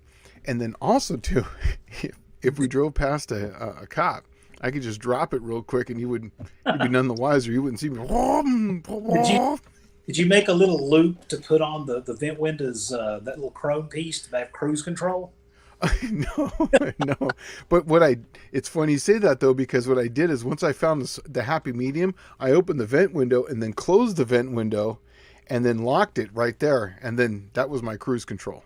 So I did do that. But it didn't last very long because there's a lot of hills in California. So it would only last as going up the hill, and then going down the hill, you just pop it in you do the, what do we call it? The Mexican overdrive. You just pop it into neutral and go down the hill, you know? Oh, Well, by the way, speaking of that, I have a friend I have to tell about this. He would coast down hills in third or fourth gear, but he would just push the clutch into coast. And I said, Oh, you know, when you do that, your clutch disc is going to this crazy high RPM. And I was explaining to him because you're no longer using the engine braking to hold it at that RPM. Your clutch disc is going; it can fly right through the floorboard. and all that pressure on your throttle bearing and your thrust bearing on your engine. Oh yeah, It's pushing on it. oh yeah. Yeah. Okay. I once had a 69 VIP with a 383 fresh with power brake broke in less than a week. Pissed me off and sold that day. That sucks. By the That way, sucks. I'm sorry, I'm so itchy. I've got like bats of fiberglass insulation like right over here, and it's just like it's all over me. Sorry about that. I'm just like, Time for a hot shower. ugh. All Yeah. right. I've been there, man. We did insulation one time and it just sucked. It gets down your back and you're done. Oh yeah. I should go live from my riding mower sometime and just set the camera up so you guys can kind of see what I do. You might think it's interesting. I don't know. Bicycle Guy 111 says, "Hey guys, just got my 50 Baja Bug back from the Fab Shop. Class 5 style chassis buggy with tube front end. Super excited to have it back after a year. Any recommendations on a roll cage paint?" Yeah, now Class 5, I know some of the rules, but that's a big cage for a Class 5. I mean, that's like I would find a really good shop, and I'm assuming Class 5 you're somewhere in the Southwest then or somewhere, because that's Baja. That's a Baja class, obviously. Class 5. Yeah, I just be prepared. It's going to be expensive. Bicycle Guy, do you have that on your channel? I'd love to see that. Yeah, me too, because that's right up my alley. I built a lot of Subaru engines for those things when they were still like that was like the thing to get. It was like a water pumper, and they made decent power for what they were compared to a Volkswagen engine. Yeah, man, I miss those days. Pauline has a sentence I don't think has ever been said before. Where? Oh, right. Pantyhose for the win. Always keep preparing the glove box. Screenshot this for when your wife asks, "What is this?" You know what? Anybody who lives in the Southwest and drives outdoors in the dirt will have pantyhose in there, and they put it over their filter Yeah. for sand. You can filter fuel with that. You can filter air. You can make a belt. There's a lot of things you can do. Yeah, the pantyhose are the best for if you're going through like a really silty area. You can take those and you can put them over there, twist them, pull them back over, twist them, and put them back so you can use them as a pre-filter over your air box just to get through the silt. Then you can take it right off, and then because you're going to lose power, obviously, but it will definitely help. So yeah, that's a thing. All right, let's see here. Wanonda 2B Shane, please do a voice on the dry sump possibilities when you get a chance. Would love to learn more. You two. He means UT. I think he means Uncle Tony. Oh, showed me. Of oil sloshed to the rear. Oh yeah. You know what? You don't really need to go this far. If you go to my page, what I did is I just built a nice little baffle in the pan of a slant 6. I had an extra crappy pan there that was all messed up, and I cut a hole out of it, and I took that part of the pan and then just welded it in, and you don't need to go that far. It really depends on what kind of power you're going to make, but I can tell you with that, if you just put a baffle in there and then just run it out, say 3 inches, just before where the pickup's at, you'll take care of all that slosh that goes back, and then it'll take care of it hitting on the windage. It makes a big difference. If you go to my Slant Daily Garage and then go to the channels or my playlist, go to Slant 6, and then there's one that says oil pan upgrades, and literally that's that. It's a simple deal that anyone could do it. And you can just tack it in there because it's not like it's a structural part, so you can just put 3 or 4 tack welds in there that are decently on there, and it'll stay. So, yeah. Okay. Oh, okay. It's not a real spec class. Okay, 5. 8-inch longer in the front, 6-inch wider beam, 4-inch longer front arms, IRS 3x3, 3. That means 3 out, 3 longer. Turbo 2332. Do yourself for fun. Not a real race car. Oh, okay. I got you. Cool. Yeah, 2332, man. I That's used to build these a- things. And now 2332, that's 84 by 94. Yeah. And there now when I used to build them, now this is back I lived in San Diego, California, so I used to go to a place called Potter Machine, and he used to weld up my cases so that way it was like reinforced on the number 3, and there was like a bunch of structural parts. And I would get like the AZAH or the AE blocks, which are all the 16 dual relief blocks. And there was a lot of Brazil blocks that I would find in the wrecking yard. And this is right around the time where it didn't matter what engine it was $79. So you could go up into any bug and you would just scratch it off and it would say AEHAZ, and you knew it was a dual relief 1600. I would take it out. I would have the shuffle pins put in there, so that way I would run. I think it was 8mm studs because we'd have to move them out, so you couldn't run the bigger diameter. And then we would weld it up. But a 2332 at that time. Now, obviously, there's been great developments in it, and I used to run a Demul full circle crankshaft, so it was a full circle counterweighted crankshaft for RPM. They would last about 60 hours of run time. After that, you would start developing leaks. Now, when a Volkswagen starts to leak in the case, it's telling you something. It's telling you that it's wanting to do this. That's usually the time to take it apart. So I know you've probably well versed in Volkswagens. Obviously, you wouldn't be this far into it. I'm just telling you, heed the warning. 2332s. Just because of that stroke. Now, I used to go to I think it was a 2275, I think is the next step down. I think that's an 82 stroke, 94 pistons, I believe. Now, once again, I'm just going off the top of my head from, 30 years ago. But that one seemed to last a little longer. That one would actually have about 100 hours of run time before it would start to leak and let me know that it was about time to explode. Is a 1776, is that like a 90.5mm bore, 69 stroke stop Yep. stroke? Yep. Something like that. I've always liked that one because I like the patriotic number. Yeah, that one basically is your very first. You have your 1641, 1776, 1835, and the 1914. The 1914 is kind of the guy who was just like, I don't want an 1835, so I'm going to go to these 94 pistons. And the 94 pistons is where you have all the problems because That's the big go on stock stroke, isn't it? Or tip. Yes, that's the biggest you can go. And the problem is you start cutting into that pin. And that's what happened to me. Maybe a 2275, I think, is an 82. Maybe it's I don't remember. Or maybe it's a 92 by 82 or 84. I forget. But I just know that when I went to the 94 pistons, that's where I started having problems because you're cutting into the pin.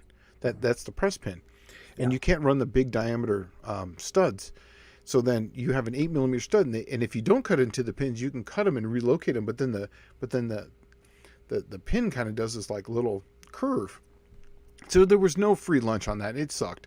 So then I went back down to the 92s, and the 92s just seemed to hold up better because you weren't cutting nearly into that pin as much. But yeah, Is a 0.5mm 20 thousandths roughly? I think that's an equivalent. yeah. Well, it's 25.4 millimeters per inch. Yeah, but I don't have my phone to do my math. I was trying to. I could do it. Because I'm using my phones right there.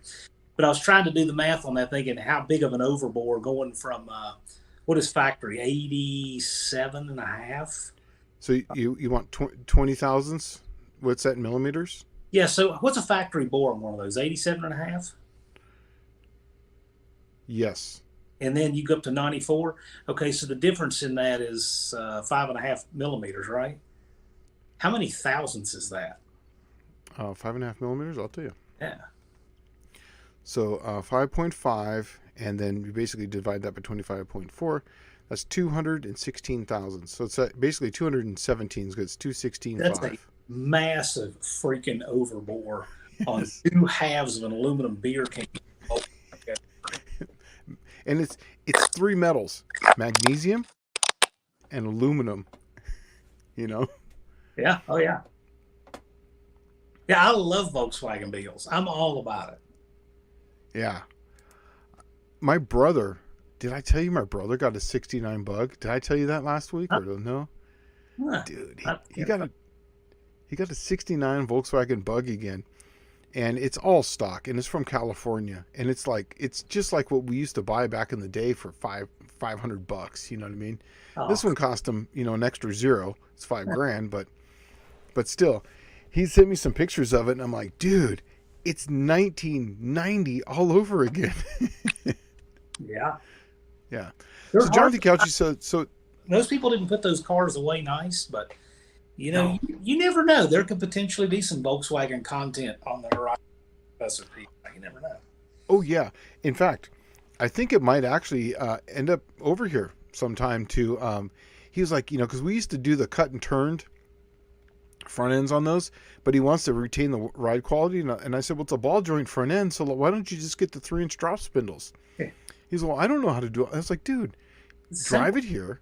We'll do it, and you drive it home. You know what I mean? Yeah. You show up here on a Friday night. We'll do the same thing like we did before. We'll just slam it out and give it a blessing and send it on its way. Drive 8 hours. Doing that on that car is not much harder than changing the oil on that car. Right. Exactly right. Jonathan Couch is saying, so it turns out that I had a mid-'80s Chrysler electronic ignition that they put 4-barrel on OKG, has 10 degrees of mechanical advantage, so they'll be modifying to look like a 318 Poly Dizzy we have. Okay. What's on ONKG? Do you know that? That's what I'm looking for. I'm not sure. Has 10 degrees of mechanical advance. That's not very much. I don't know. I don't know what that would be Hmm. because it says a mid '80s Chrysler. So if it's a lean burn, it would be locked out and have the computer. Yeah. I don't know. I know my van doesn't have lean burn. It's an '85. Hmm. I don't Uh, know. hmm. Okay, so moving on. Renaissance 6 with the chance of cannonballs.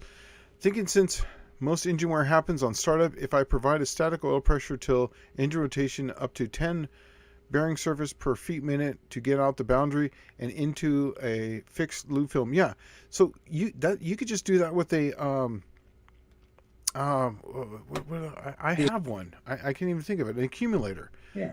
Just open an accumulator and just open the valve, and it makes it really simple. That's What's that? that's what those things were doing 30 years ago. Yeah. Don't overthink this. Just go get an accumulator, run a dash 10 to the damn thing, Mm-hmm. and then put it on a 20 psi. So that way, when you turn the ignition on, it will pre-lube the system. The light comes on when it stops moving. Start it up, and then once the engine hits operating temperature, it opens up slowly, fills the system. You give it a rev, and it shuts off. And if the pressure ever drops to 20 pounds, it turns on itself. It's a really simple deal, and they're not very expensive now. I'll tell you what, I'm nerding out over this. I like that we have another Volkswagen guy in the chat here. Bicycle Guy 111. It's an all aftermarket aluminum Autolina case, and I've not heard of that. 9-to-1 compression, Holley 650 double pumper on E85. Got a 002 bus box super diff 486 gears. Perfect. I know exactly what he's talking about too, because the bus box, the bus tranny, that's like the way to go. But since most Yeah. of my stuff was swing axle, I couldn't run a bus box. Yeah, I love the swing axle actually. Yeah, I like the swing axle. What I would do is I would run. The Swayaway used to have these torsion bars. They were like 28 and 30 millimeter torsion bars. And what was nice about those is that you didn't have to put much of a preload onto them, because if you run like the factory one, you had to put a shit ton of preload, pop it up onto the lip, right? But if you wanted to run something low, you could get like a 28 millimeter torsion bar. You could put that thing right on there, so that was right on the little stop. And remember, they have coarse threads inside, fine threads outside. So there was about 900 different possibilities of getting it perfect, right? And then once you find the right one, you put the cap on it. You put your polyurethane bushing on, on the end caps on those. And that way, when you it just barely on the side of not flat, but not turned in, but just barely. So that way when you get on the throttle, it would only go down an inch or two, and it was perfect. So yeah. Now, Yeah. I can't. My favorite thing about the swing axles, and I know this is crazy, but everybody's got these little things about cars they like for whatever reason. I love it when you raise a Beetle up with the jack in the center and you see the camber just drop completely out of it. That's the coolest thing. It's like it's how can a real car do that? But they did. I just thought that was super cool. Yeah. Oh yeah. Here's more Volkswagen. Gene Berg, remember that name? Yeah, yeah. Michael Schmidt says Gene Berg was the racer. When I was 16, he said I was a dumb kid trying to overbuild a VW engine. He would sell me a stroked crank and rods. Glad he didn't. 1776 worked fine. Life lesson. Yeah, 1776 in most applications is a perfectly good engine. I was street racing, so I needed something, and I used to run the W1. The W130 when I had the 1835. Then I went to the 140 cam. Now those are for the stock rocker arms, right? When I had when I had the 1914, and then I went to an FK cam. Man, I can't remember. I remember this stuff. I think it was an FK series cam, and that was with the ratio rockers, and that was with the super flow heads where you'd run the Chevy 1.6 rocker arms. Or the 1.5, sorry, the 1.5 rock arms. Because remember, a factory Volkswagen is like 1.1, right? Right. So you could run like a 1.5 or a 1.6, and I had the Superflow heads. Remember the old school Superflow heads? Barely, yeah. Yeah, they're the ones that had the 3 bolts for the intake manifolds. Right, right. So I had a set of Superflow heads. First set of heads were the 041s, which were like your old school, and then I had the 044s. Then I went from the 044s to the Superflow heads. God, I can't remember. As I'm talking about, I remember it.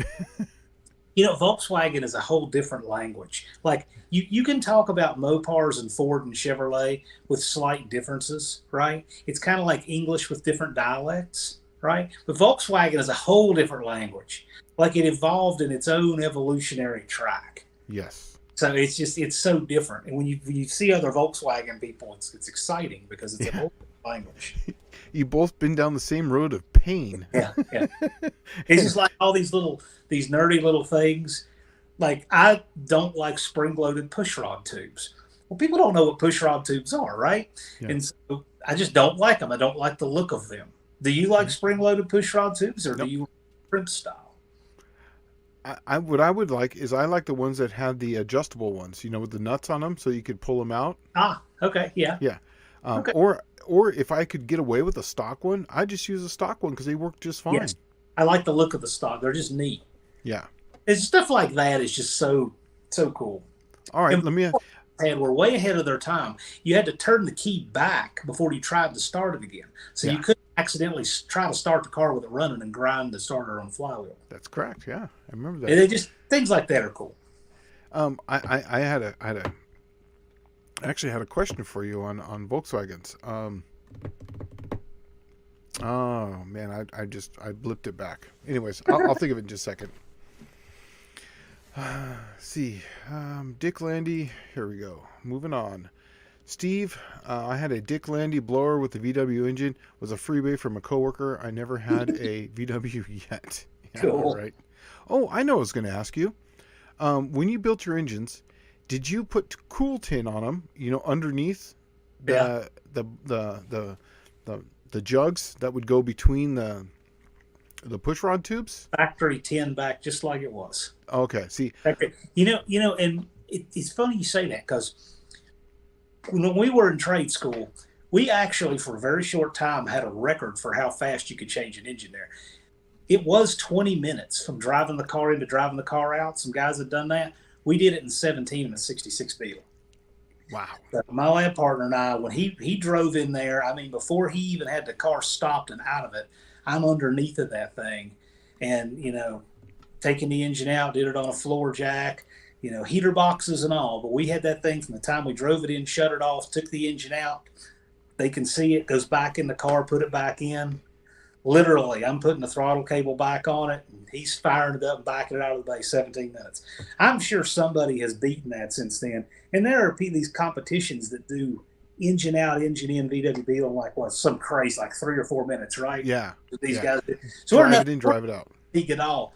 But just two hacks like us in a car that wasn't prepped or anything, yeah, we cut some corners, but we took it out and put it back in and started up and backed it out in 17 minutes. Yeah. But no, I'm into all the factory 10, but you got to have that 10 to overheat without it. Yeah. In my drag racing days, I didn't run it. And, Yeah, well, what's that? for drag racing, you don't have to. Yeah, I didn't have to. And I would, now most of the time I would drive it on the street. It was, you know, you know, on a swing axle, there's not much air underneath there well, there's not much stuff happening underneath there because there's a lot. It's just basically a swing axle and two plates on the side. So I used to run a dog box. So the oil cooler was actually kicked forward. And then what I did is I would run scoops in the front. It was tin that I made myself. So under the car, the air would come up and run across the bottom of the tin. The heat that was coming down, since it was hotter, would pull it through. So it actually worked a little bit better. But I would run cylinder head temperature, you know, where you would run it basically right underneath the spark plug. And remember those? Did you ever pop the hood out a little bit? Oh, yeah. 4 inches. I did the standoff, yeah. Mm-hmm. And the standoff helped. And when you did a standoff, though, here's the thing, though, is that you couldn't run the side tin. You know, the tin that goes between the, you know, on like a dual port up against the shelf right there, because you would stack the air inside there. It was actually designed to get cool air into the carburetors, but it would actually stack so much air in there, it would actually defeat the purpose. So if you actually move some of the tin away, you could run it down. And this was back in the days when we didn't really have like small little cameras. We had big cameras. Mm-hmm. So how we knew what was happening is we just took string and ran it. We drilled a hole through there, and then if the string went this direction through it, then it worked. If it went the other direction, it was going the other direction. So it worked, and we knew it was moving air. You stayed a wind tunnel. Yeah, basically, yeah. Okay, look at this. Bicycle Guy 111. I converted over from a swing axle to IRS using some aftermarket jigs. My car now has 2.5 10-inch coilovers in the front, 2 12 coilovers in the rear, and I'm new to all this, and I have a lot of homework. Yeah. Volkswagens are definitely a learning curve. They are, man, they're fun. They're fun. And the reward is it doesn't bankrupt you to build one, so it's kind of worth doing the homework. Yeah, you know, there used to be a town I grew up in. It was Poway, and we used to have this Poway Imports, and they had, remember they used to have those blister pack MPs. Remember that? It was like an MP package. So everything was like $4, $5 for anything for Volkswagen. So you would get your little list, and you go down there and you buy these little blister pack MPs, and you go down there and buy your little, and you would just have spares of it because you're going to break stuff.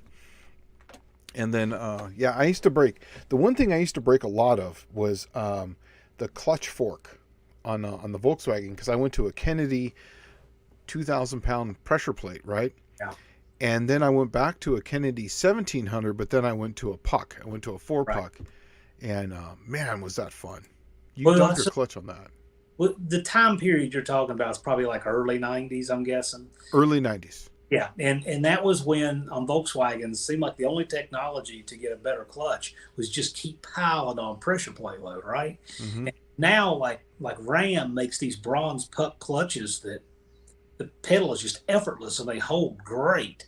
They didn't have that back then, and not for Volkswagen. So you're practically taking 2 feet to push your clutch pedal in. Yeah, it was. Literally, I have a stronger leg on my left than my right from pushing that clutch in there. And then you would kind of get that shaky foot, you know what I mean? Because you're trying to hold it at the line. Ooh. Yeah. I think I've talked about this before, but I used to race in a class where you had to run a 165 tire in the rear. Did I ever tell you about that? That's made for Volkswagen, but no. Yeah. So you could run whatever engine combination you wanted. You could run anything. You could run whatever, but you had to run a DOT approved 165 rear tire. And it was a level playing field because there was a lot of people out there with turbos, but they just would spin off the line. And I had at that time I was a 1914, and then I think I had the 2332 there for a while, but the 2332 I had to change the gear. I couldn't run like a 456 gear in it. I had to run like a 377 just to take some of the teeth out of it. And so I just would try to pull the front end all the time. But it was a really fun class. And then I got to the point where I was running these really heavy clutches on it, and I was noticed that when I would let the clutch out, it would just blow the tires off. When I went to the 1700 pound, it would actually slip the clutch. It was almost like the very first slipper clutch. And instead of the puck, I was running like a street disc. It was because you could pull an engine on one of those cars literally in 5 minutes if there's four 17 millimeter bolts. You take the fuel line off, take a heavy wire off, and take the throttle cable off. You're dumping it out, and we would just change the clutch right there, right at the track. We just have extra clutches. Yeah. I did see a guy changing a clutch in a Dodge Omni in AutoZone's parking lot one time. That's pretty good. Now, as much as I'm loving this Volkswagen tech, Dust Devil does have a question. Where's it at? He's I don't have my timestamp because I'm actually looking at the comments on YouTube. But Dust Devil says, big question: shaft mount LA rockers or Magnum rockers? What's better? What are we doing? Exactly. If you're doing racing, shaft. If you're doing street strip, I'd go Magnum because the Magnum's got a better head. It's got a better exhaust port, and then the shaft rockers are are way cheaper to run. You can actually just get some of those companies make it's a Chevy rocker arm that you can put on there, and then you're going to gain the hydraulic roller that comes with that block right off the bat. So you're going to be way ahead of the game with the Magnum. So for me personally, if it's a street strip deal, I just go with the shaft mount rockers because you're going to have 150 pounds, maybe 300 over the nose. A stud is going to be just fine for that. On a shaft, you can run 250 on the seat, 700 over the nose, but on a hydraulic, you're not really going to gain much of that. You're not going to see any of that. To make this less Mopar specific, the shaft is always better, but the thing about studs is, you have to go to individual shafts unless you're going to do anything but an inline arrangement with the valves. Yeah. So display the valves at all, like Hemi, Canon, or anything like that, think Cleveland, Big Block Chevy, any of that, you'd have to have 16 individual shafts to accomplish that. Yeah. And that gets really, really expensive. So the cheap virtue of having the stud mount is that you no longer are confined to having the valves in a straight line. So to me, I've always thought having stud mount rockers and having an inline valve arrangement like a wedge is the worst of both worlds. But it's the only affordable way to have all the splayed valves. And the way that the Magnum works, it's not like a stud on a Chevrolet where it's like on a ball. Right. It literally bolts down, and it's a swinging pendulum. So it's still a halfway decent setup. Yeah, it's a better setup for sure. Yeah.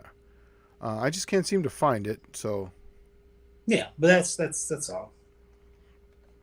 So I apologize, but yeah, that's I love the 402. I love pump gas, especially Shell.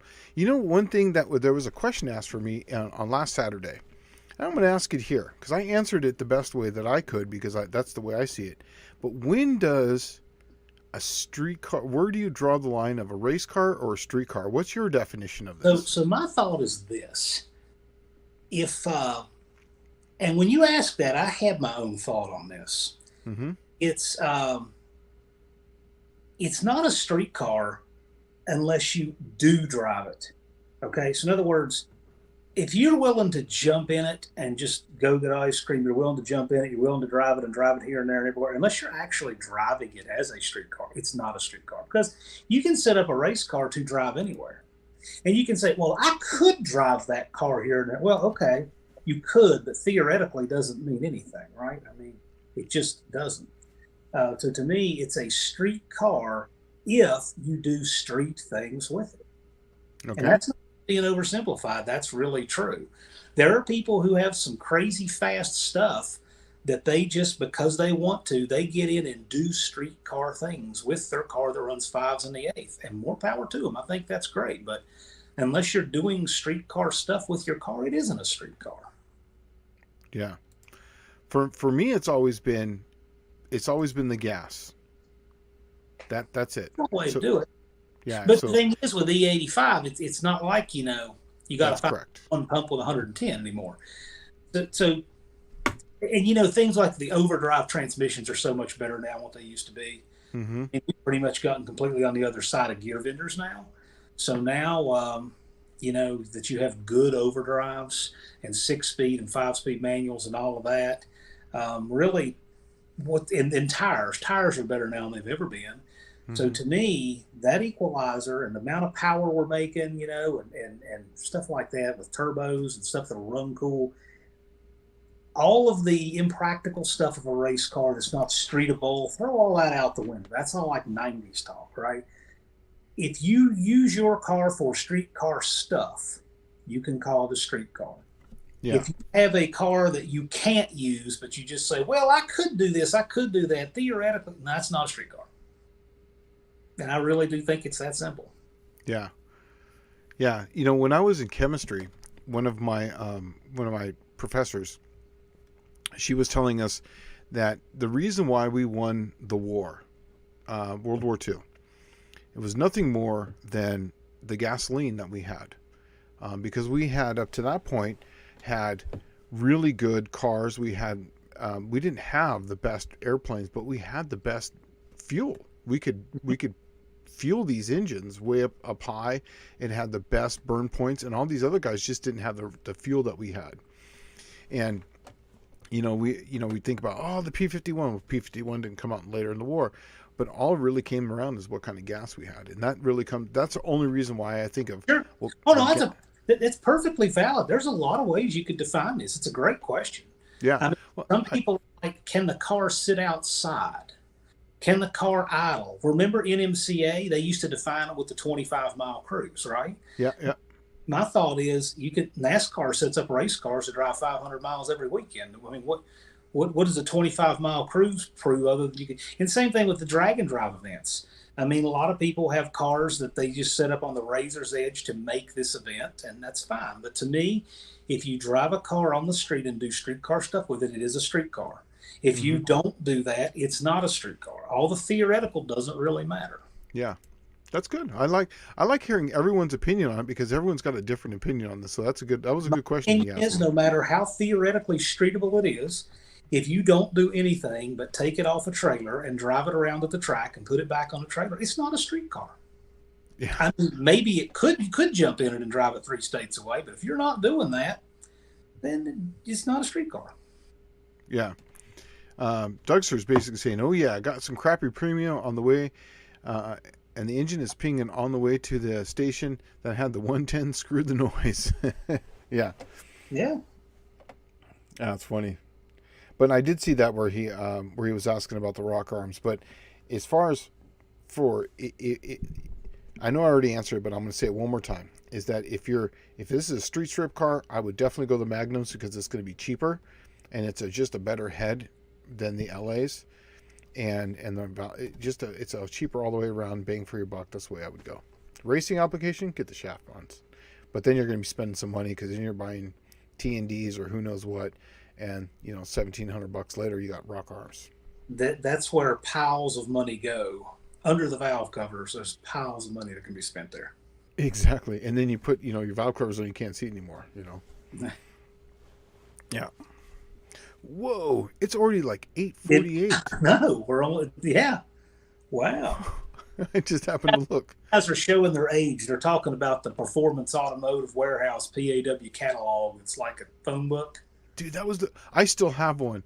That was like one of the last years they put it out. Was a 2000 something or other.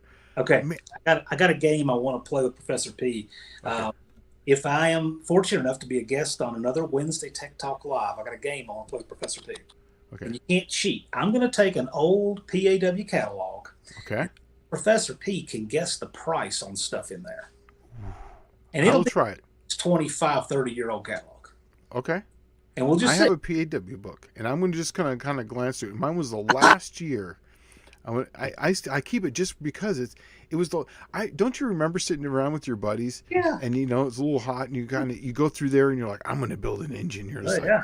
Oh, you know it was great. unlimited money. What are you going to build? And it's in the PAW book. I would go through there and say, man, look at that. You can get a whole, 346 pack set up for $899, carbs and intake and all, right? You think, Right? and that's way more than I paid for the car. And today it's just like, you know, it's just amazing what things cost now versus what they cost then. Yeah. And to me, people see my dart, like my green dart, and to me, it's just a 4-door dart, right? Yeah, And I know how much I paid for it, but they're like, man, this thing is, it's like $10,000 car. I'm like, no, it's not. It never will be. And that was a that's helper's car when we were in college. right. That's right. That's the car you got to go to put all your buddies in, put your surf rack on the top, and destroy it. That's the car you bought. Right. Yeah. All right, slide in 6 with a chance of cannonballs. Now, I did skip over one of his questions. He was talking about he didn't want to lift the hood and do the valve with the accumulator. But someone else answered it as we were going through. You can just put a sensor on there, so it's a 12-volt sensor, so you don't have to do any of that stuff. It's a really cool thing. Lost 225 in an old 67 Dart GT when the number 5 and 6 rod window block smacked the inboard side of the starter and broke starter mount ear off. 904 bell housing. First, thought Magnaflux missed crack in rod. Later, saw Dutcher's info. Yeah, this happens a lot when the oil comes back on the pan and it starts hitting that rod hitting that, because it doesn't take much, any force to get rid of that oil that's on that little film, and it will go metal to metal. And this is the reason why I do that little shelf that I put in there. It just takes care of some of that. It does help. It helps quite a bit. Here we go. Max Wedge saying street cars should rack you miles on the street. I agree. You should be putting about 10 times as many miles on the street than you are at the quarter. Maybe even 100 times. You know what? I'll go one farther. Not Sure. only is your street car not a street car if you don't drive it on the street, if you have a completely stock show car that you just roll out on the field and wear your white New Balances behind, it's not a street car either. It's an art, or it's a transportation appliance, or it's some kind of work, but it's not a street car either. Those guys would hate me saying that, but it's the truth. It's now a Yeah. special purpose, non-street driven vehicle too. Okay, Dougster's asking, with a fuel cooler, would you rather run it before or after the fuel regulator? Do you want the cold fuel back into the tank or cold fuel to the carb? Okay, now, now we're going to get into some tech here. This is actually a good question. Let's get away from the fuel cooler first. Let's just talk about in general. So if you're putting a pump in the back of the car, and I see this quite a bit on a lot of engines, a lot of setups, they'll put the fuel regulator in the center of the car, like in the engine bay or on the firewall. Here's the problem: is that you're pressurizing the oil, the fuel to the regulator. Then you're running it forward to the carburetor. You do not. Then you're going against acceleration forces.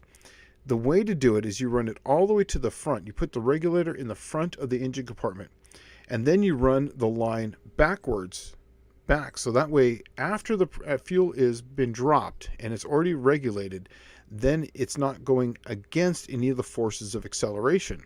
So therefore, you're not going to have any weight drop, pressure drop, because remember, all that stuff has weight in it.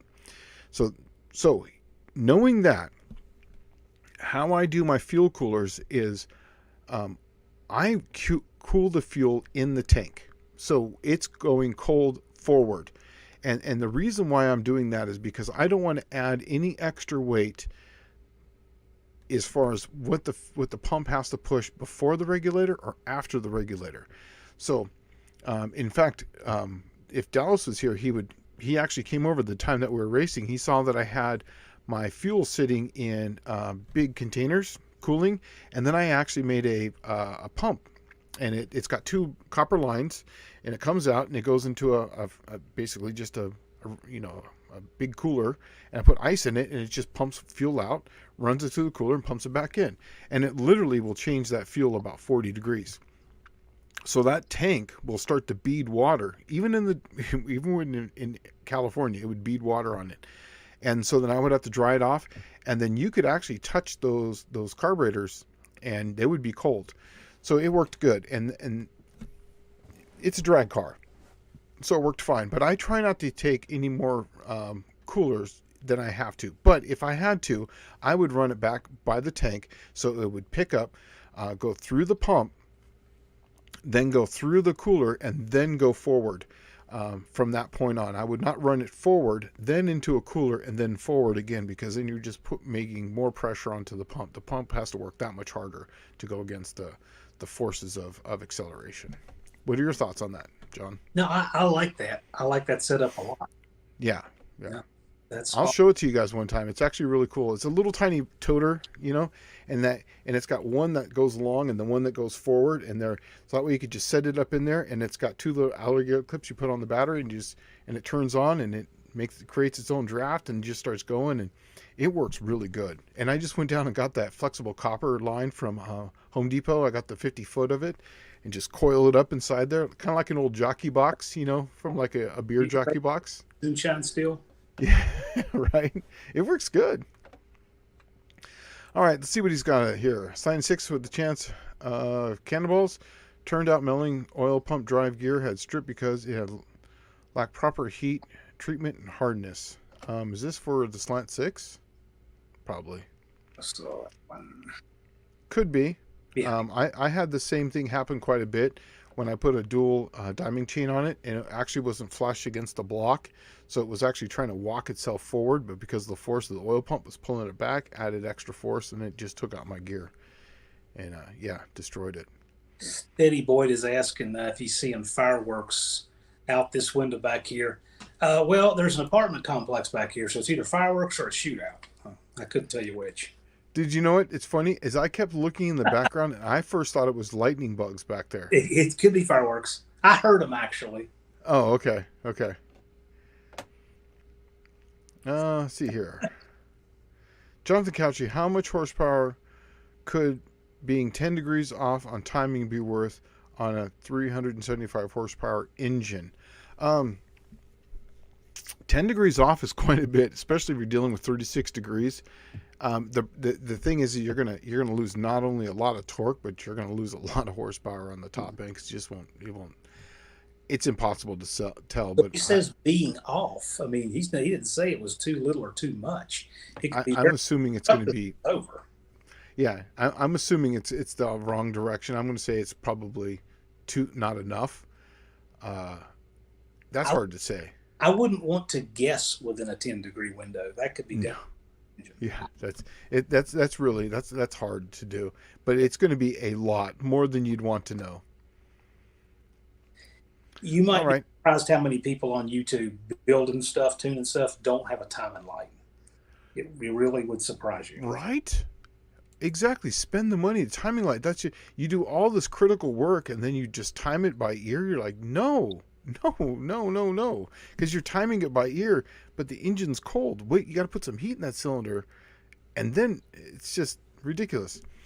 Michael Schmidt, Shane, what do you use to cool the fuel? Ice or dry ice? Or no, I just use rock salt and water. He's making good. What's that? Like making ice cream.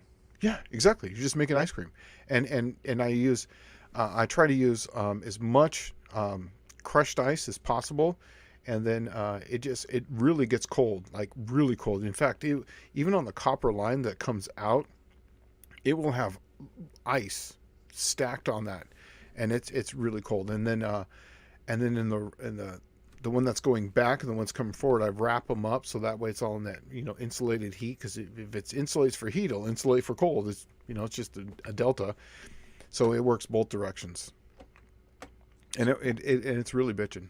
So I'll show it to you guys. It's really bitching. Maybe moderately unrelated, but there's a video I saw on YouTube that you guys might get a kick out of. Speaking of rock salt, there's a guy who took a paint can, a clean one, a new one from a store, Uh-huh.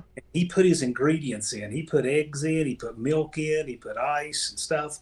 He threw a doorknob in the paint can, sealed it up, and then put it down in a cooler with water and rock salt. And then he strapped this cooler to the wheel on his truck with ratchet straps, drove it around the block, opened the can up, and had ice cream. So, and when we've cooked stuff on engines, most of us have tried that, right? I This have. ice cream with the wheel of his truck. I thought that was pretty freaking cool. Wow. I put a can of I put a can of chili on my Slant Six and I blew it up. It blew up. Are you going to try some barbecuing in Sykeston? Why not? Yeah, Why not? I'll put a steak on there, some potatoes. Why not? I'll give it a shot. has done some of that. I know Dallas has done a bunch of that. He could be the barbecue chef. I hope to see more of that this year. Yeah. Well, we've hit our 2-hour mark, man. Awesome. We're So right. you got anything else going on? You want to plug something? Friday night? Yeah, I mean, I'll be live Friday. I don't know who I'll be live with yet. I may have something different in the hopper Friday from now. And also, if you want to see just how little I know about bodywork, because I don't know anything about bodywork, I'm going to be putting a quarter panel on with a friend. He somehow spun off of a highway off ramp and put the right rear quarter panel of a Honda Civic into a guard wall or something. And it's all wrinkled up. And he cut the quarter off in the junkyard. And so he and I are going to be welding a quarter on this Civic. So if you know about bodywork or you don't know or want to tell me how much I don't know about bodywork, awesome. You can watch it. I'm sure we'll be probably doing a live from there while we reattach this thing. Awesome. It'll be a lot of fun. And for me this weekend, I'm actually going to start working on videos again. The wifey's home, so I actually have a little bit of free time now. So I'm going to, the first thing I'm going to do is put the old Slant 6 back to carburation. And then the following weekend, I'm going to be putting a VRS onto the Slant 6 just to see if it runs, how well it runs. But in that, I'm going to make some noise in the Cookie Monster here soon. That's a heartwarming statement here, and you're going back to a carburetor with the Slant 6. Yeah. I feel like a crime against nature has been remedied. I had to do it. Now it's going to go. I got to try one more fuel injection. I got to do the multi-port. Right. But I do like the startup of the fuel injection, and like you said before, that's all you're gaining. Yeah. That's all you're really gaining is and if it's tunable, you can infinitely tune it. We're going to see how the multi-port works, but you have all the same problems with the throttle body that you have with the carburetor. You have to get a hot intake. And then until you have a hot intake, you have all this fuel puddling. And then, so how do you tune it? Do you tune it for this or do you tune it for that? And with the Slant 6, there's so much variation between cold and hot where a carburetor can deal with that.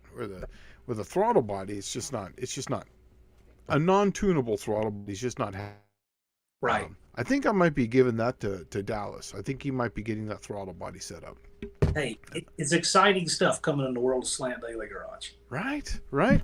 So anyways, we're a few minutes over. I just want to say thanks again, Mr. John, the bringer of the No Name Nationals. It's been so much fun. I love getting to hang out with you guys. Wednesday's a bonus for me, so I'm loving this.